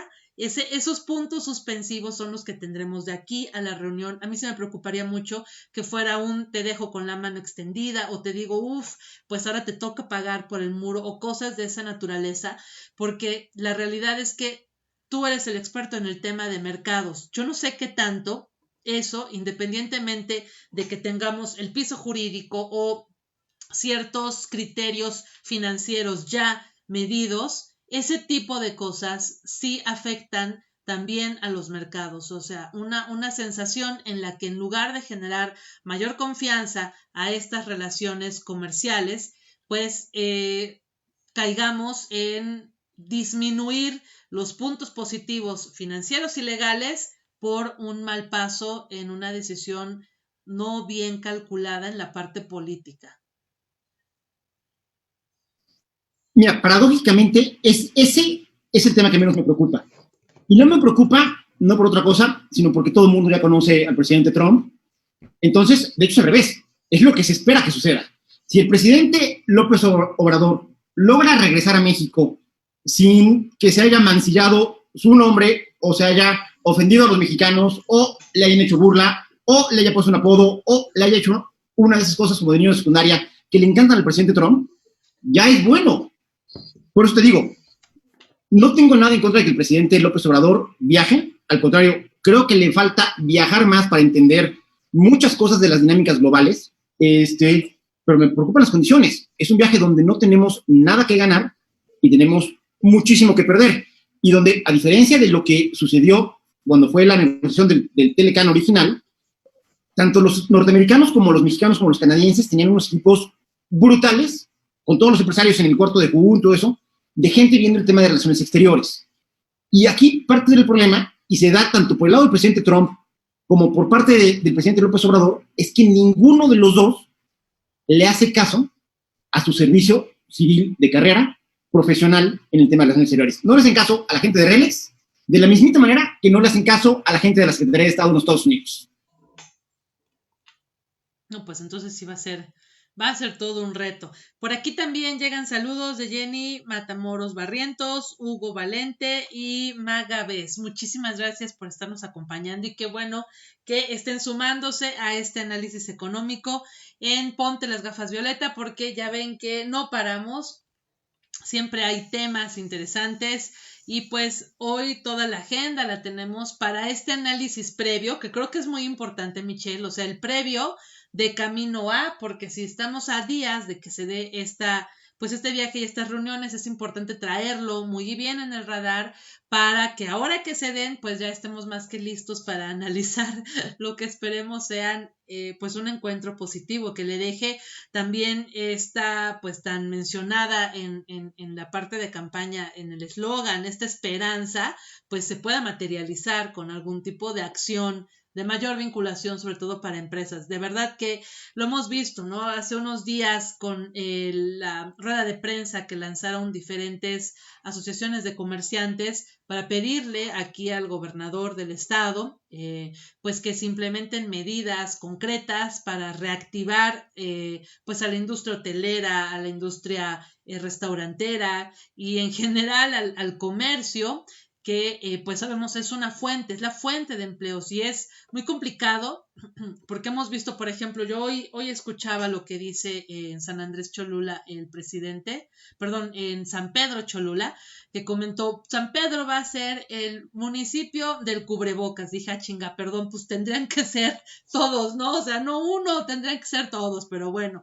Ya habla de un tema de sanciones, ya menciona que va a aplicar sanciones a quienes no porten los cubrebocas, pero también ya está hablando que posiblemente para el 8 de julio se tuviera la reactivación en 3 temas, el eclesiástico, digo porque en las cholulas en general hay siempre un tema fuerte de la fe católica y también la reactivación de baños públicos y la reactivación también ya de restaurantes. Él mencionaba algo así como de un 30%, que es lo que permitirían que tuvieran como pues servicios, la prestación de servicio ya como tal, ¿no? Pero, híjole, yo la verdad veo que no termino de entender, son declaraciones que se dan banqueteras, ¿no? Los toman ahí y pues dicen algo que traen en el ideario, pero la realidad es que el tema del uso de cubrebocas pues no está tan sujeto a que sea en un ayuntamiento o en otro. Podrán ponerse sanciones, pero va a ser también un tanto complejo la implementación y volvemos a lo mismo, ¿no? O sea, hay una vinculación tan cercana entre las Cholulas, Puebla y otros municipios que estamos pues conurbados, en los que pasamos de una calle a la otra y ya es un cambio de jurisdicción municipal. Entonces sí creo que pues lo que tendría que estar pasando es que justo todos estos presidentes y presidentas pues trabajaran de manera en colectivo, ¿no? Para llegar a una pues decisión que favorezca tanto la parte de prevención como la de reactivación económica, pero es muy complicado. Tendremos que ver qué pasa también en ese tema en estos días. Pero tienes toda la razón del mundo, Norma, porque parte de la queja de los empresarios, y es entendible, es, a ver, gobierno, tú me estás pidiendo que dado que esto no funcionó como esperábamos que funcionara y el 25 de junio no se acabó la pandemia como nos había dicho el subsecretario López-Gatell, tú me estás pidiendo que haga un esfuerzo extraordinario para seguir cerrado y no despedir gente. Pero lo que dicen los empresarios es, ¿y luego? ¿Dónde está el rumbo? ¿Dónde está el esfuerzo solidario por parte del gobierno conmigo que estoy dejando de ganar y sigo pagando sueldos? ¿Dónde está el esfuerzo solidario del gobierno? ¿O dónde está el rumbo para los chavos que perdieron su chamba y tienen que estarse aguantando pidiendo dinero prestado para sacar el gasto? Insisto, se da la impresión de que de repente pues, no hay una estrategia y que literalmente son cosas que van saliendo sobre la marcha. Y aquí sí, lo peor que te puede pasar es no tener un plan. Dicen que no hay mejor improvisación que la que se ensaya.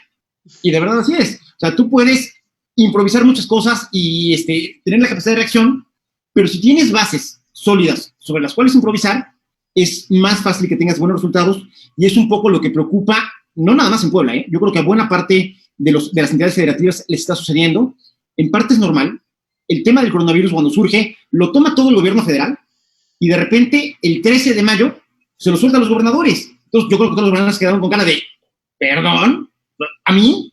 Dime por qué. Entonces en ese momento todo el mundo tuvo que empezar a ensayar ya, literalmente a inventar cómo iba a entrar el tema del COVID-19. Había algunos gobiernos de los estados que ya traían, digamos, que una cierta marcha. Me acuerdo de Yucatán, me acuerdo de Jalisco, algunos en el norte también. Algunos en el norte, además de Nuevo León, que también ya lo tenía muy armado. Pero en general todos los gobernadores me los agarraron con los dedos en la puerta.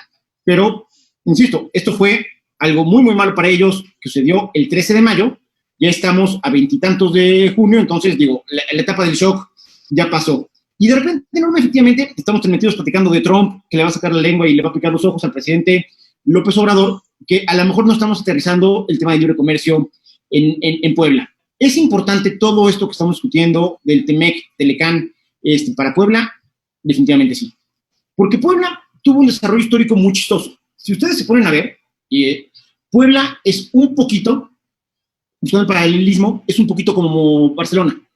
Barcelona durante mucho tiempo se dedicó al tema que era la gran fábrica de la península ibérica y de ahí exportaba para todo el mundo.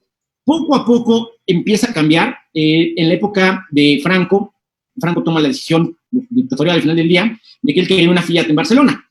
Y entonces se abre SEAT, que era, digamos, que la copia patito de Fiat, hacen un coche que era el 600, el SEAT 600, que era idéntico al Fiat 580. Idéntico, igualito, pero bueno. Así es como se empieza a desarrollar la industria automotriz en Cataluña. Después Volkswagen compra SEAT, entonces tenían una planta de Volkswagen en su territorio donde hablaban español, y con el tiempo, los catalanes que antes eran, y si nos está escuchando algún catalán, lo siento mucho, pero sí en la generación de sus abuelos, eran intratables porque se negaron a hablarte en español cuando ibas a Barcelona, poco a poco se dieron cuenta de que era un negocioso el turismo. Y ahora son los más amables y los que más te hablan en español y los que más, un montón. Y un poco, pues como pudo haber sido el caso de Puebla, donde ya habíamos logrado que despegara el tema turístico. Habiendo hecho estas comparaciones explicando, Puebla, la gran virtud de Puebla no es que tengamos una cédula real, ni es que conectemos a la Ciudad de México con Veracruz, que desde luego es muy importante, porque tenemos unos camarones de Alvarado buenísimos. La gran virtud de Puebla, si tú escaneas al continente de arriba hacia abajo, el último gran centro poblacional y de consumo antes de entrar a Sudamérica somos nosotros. O sea, para encontrar una ciudad con el peso de Puebla, que tienes que ir ya a Colombia y en una de esas hasta Buenos Aires. Entonces, en realidad, el punto bisagra del bloque norteamericano y del bloque centro-sudamericano somos nosotros. Y de repente a los poblanos se nos olvida la importancia logística que tenemos. Puebla es tan importante logísticamente que si tú bajas algo de carga y lo bajas en Panamá, no hay manera que tú lo transportes por tierra a los Estados Unidos si no pasas por la zona de influencia de Puebla.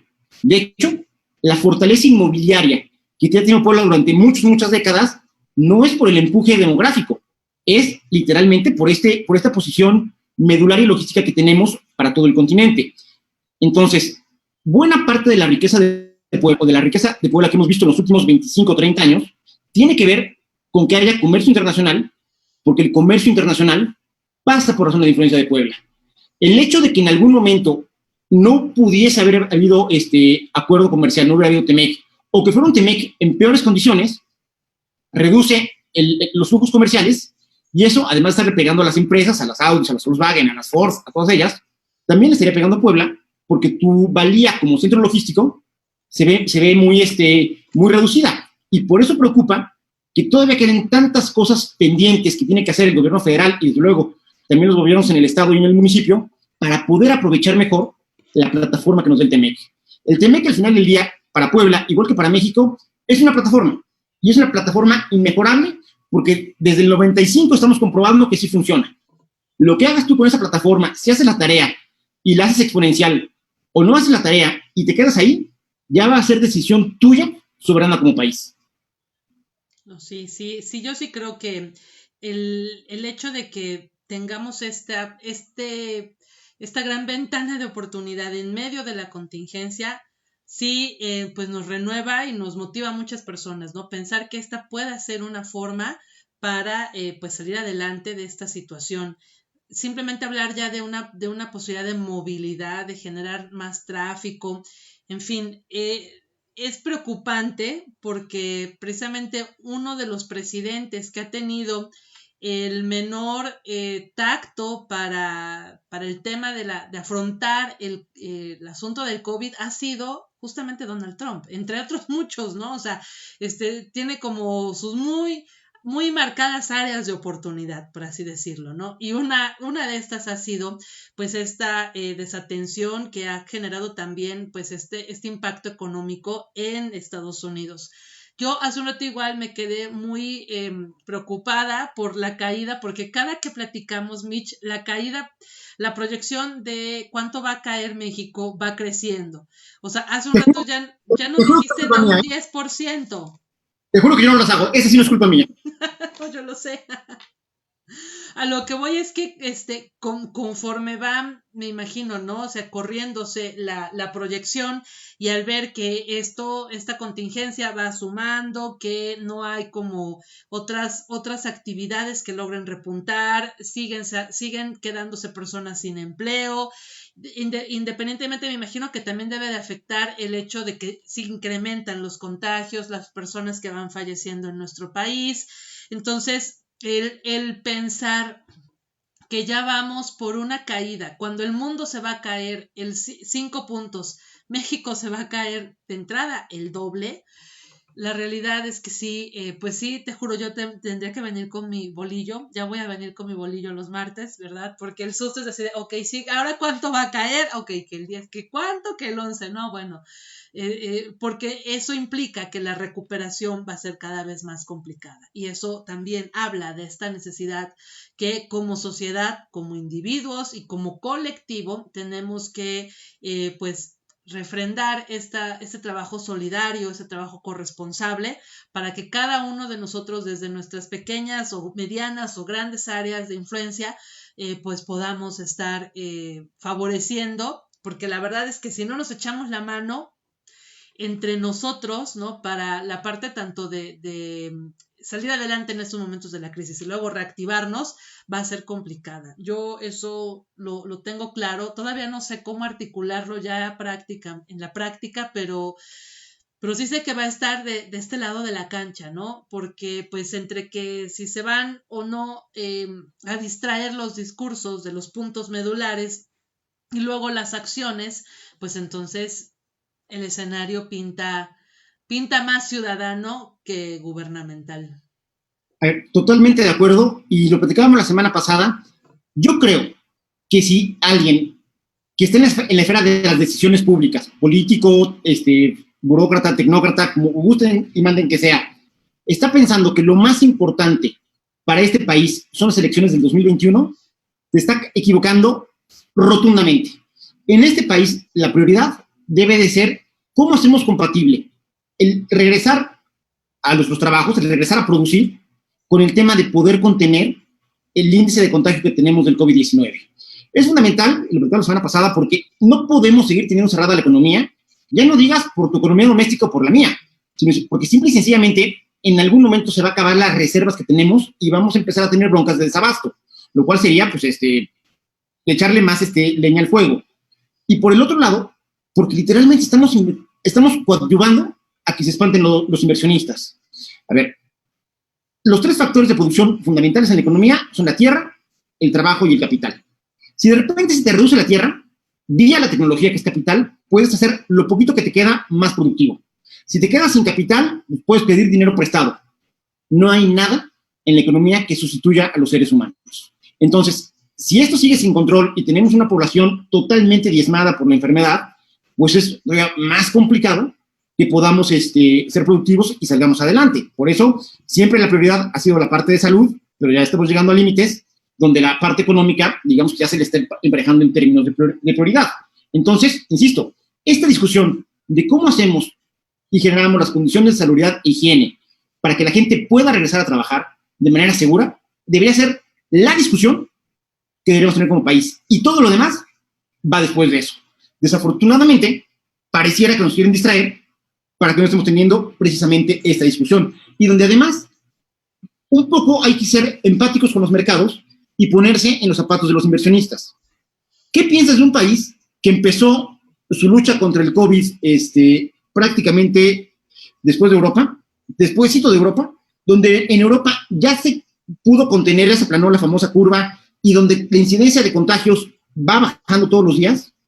Y en este otro país, en lugar de que baje como el resto del mundo, tienes que sigue, sube y sube y sube y sube, y estás teniendo el doble o el triple de contagios de los que tenías cuando anunciaste el fin de la epidemia.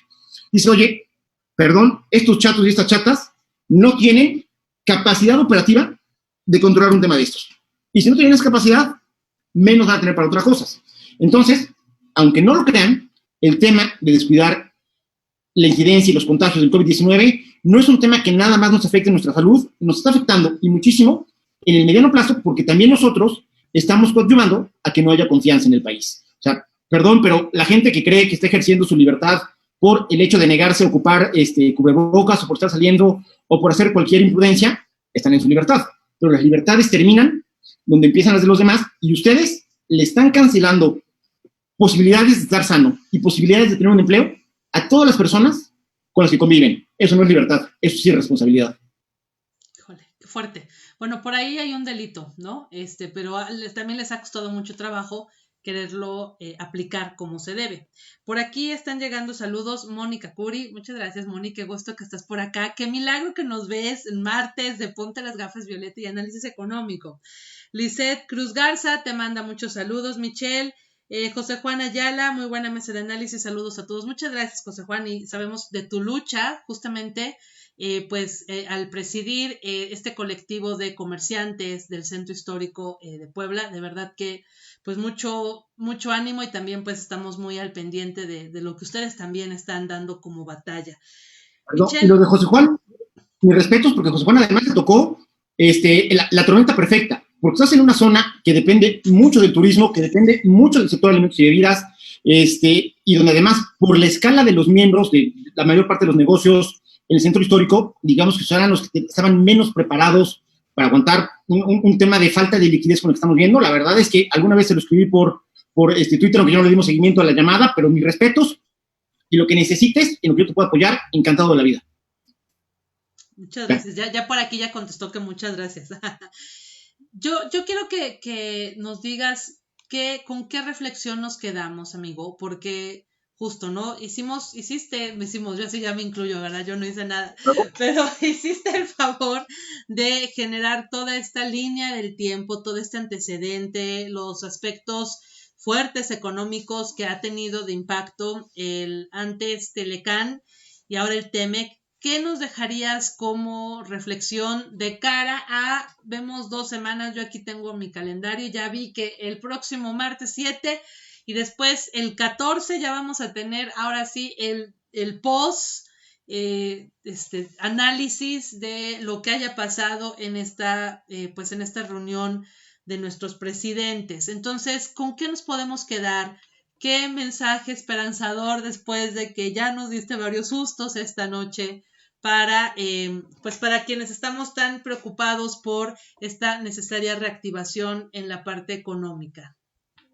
Miren, digamos que en la parte superficial, en la parte totalmente epidérmica, en la parte banal, pues la reunión de Trump y del presidente López Obrador va a ser como la carabina de Ambrosio, va a ser un show mágico musical, y hasta con Pájara Peggy, o sea, de verdad va a ser una cosa de circo, pero eso es superficial, eso de la coyuntura y del morbo político no va a pasar.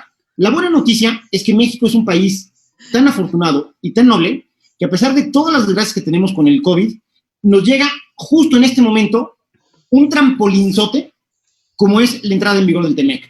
¿Por qué? Porque todas las industrias del mundo, todos los industriales, todos los tomadores de decisiones de las empresas globales, de las empresas más chonchas a nivel mundial, van a estar viendo a México.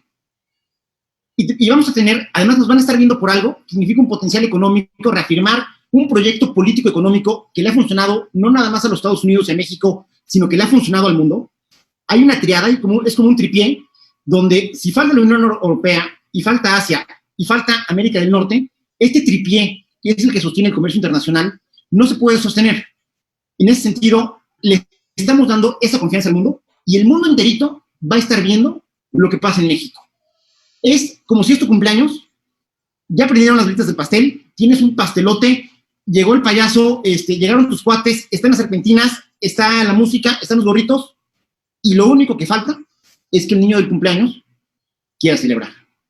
Yo no sé si el niño del cumpleaños quiera celebrar o no, pero creo que nosotros como mexicanas y mexicanos, que desde luego que nos vemos beneficiados por el libre comercio, tenemos que exigirle que salga. Y ahora sí, después de eso, celebrar. Así es. Perfecto, Michelle. Pues bueno, ya escucharon después de esta revisión a lo que viene con el TEMEC, pues tener estas velas, yo también lo decía, tengamos estas velas prendidas, esperemos que se porten a la altura, que se den estas reacciones, que aprovechemos este gran spotlight que vamos a tener en estos días y que de ahí se puedan mantener y generar, mejor dicho, generar nuevos capitales y más inversión para nuestro país, que en verdad lo necesitamos muchísimo.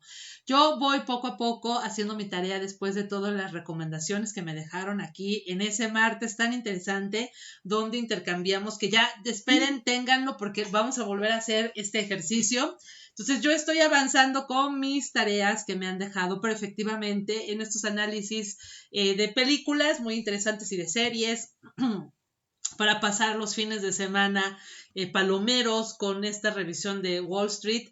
Sí, también me quedo muy con este mensaje de la necesidad de que cada jugador haga su parte. O sea, cada jugador tiene que ser su pedacito y hay un pedazo muy grande que le corresponde justamente a estos grandes jugadores en materia del manejo de capitales, que en estos momentos, pues, para ellos tal vez están resintiéndolo. Claro, no lo están resintiendo como ustedes y como nosotros, ¿verdad? Pero también lo están pasando complicado. Entonces necesitamos volver a armar todo este gran juego en el que todos tenemos que participar y asumir nuestra parte. Y pues ya veremos el próximo martes cómo se van comportando. También me imagino que los mercados van a empezar a reaccionar ante esto y ante pues el resto de decisiones a nivel internacional.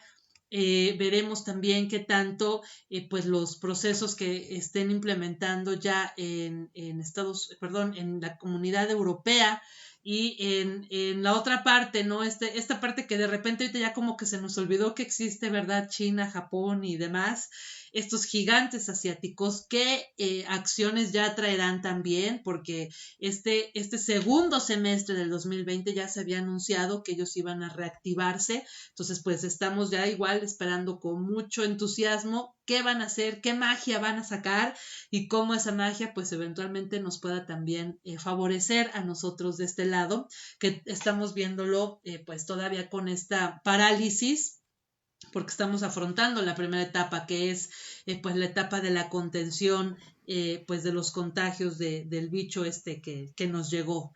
Agradecerte mucho, como todos los martes, mi querido Michelle. Fíjense, Michelle es súper precavido. Me dijo, no, traigo aquí un diagrama, bla, bla, bla. Y entonces nos echamos toda la chorcha y ya el diagrama ya ni lo pasamos, ¿verdad? Pero ahora sí, para la próxima semana les vamos a pasar los diagramas que traiga Michelle, porque yo me quedé viéndolo hace un rato y está muy interesante. Entonces, creo que sí es muy importante porque eso también nos ayuda a observar con mucha claridad el comportamiento de estos indicadores que de repente los sentimos lejanos, pero que la verdad es que pues nos afectan a todos en nuestra economía cotidiana. Agradecerte como siempre, querido amigo.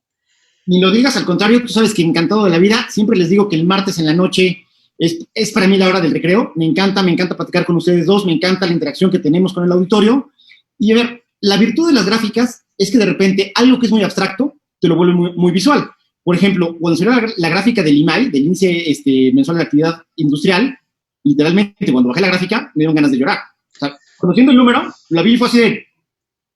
Porque literalmente eso nos ayuda a dimensionar. Pero van a ver, les vamos a traer unas divertidas. Sí, unas para que también lloremos juntos. Y entonces, tráiganse bolillo, tráiganse Kleenex para los martes de análisis económico.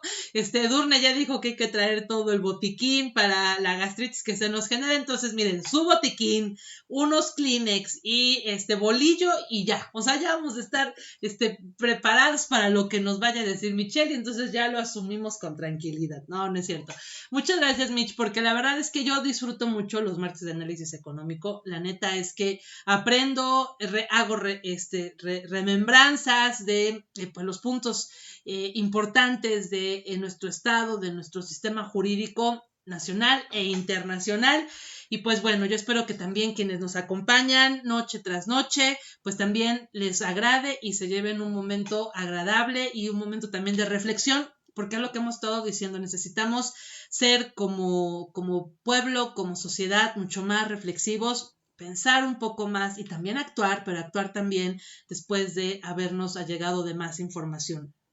Mañana miércoles, tenemos dos mensajes. A ver, mi querido Michelle, ¿qué tenemos mañana para el miércoles en Ponte las Gafas, Violeta? Miércoles de la sociedad civil. École.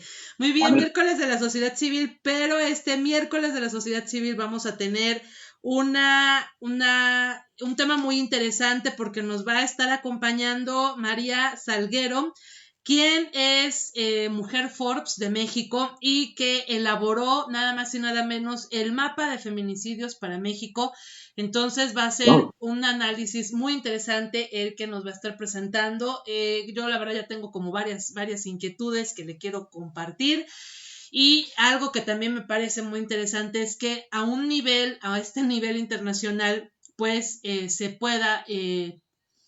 le pueda poner de manera práctica este dedo sobre la llaga, que es pues el incremento que hemos tenido en materia de violencia, sí, durante la contingencia, pero la realidad es que ya tenemos bastante tiempo de estarlo padeciendo, se han implementado acciones, ustedes lo saben, hay alerta de violencia de género en Puebla, y pues esto no ha resuelto ni tampoco ha dado un gran cambio. Entonces mañana espero que nos puedas acompañar, querido Michelle, y que las personas que nos están acompañando esta noche también lo hagan, porque se va a poner, creo que también muy interesante el conocer un poco esta metodología, cómo surgió, cómo se actualiza y cómo pues se posiciona tristemente a nuestro país a un nivel internacional por esta geolocalización, georreferenciación de uno de los crímenes más terribles como lo puede ser el feminicidio.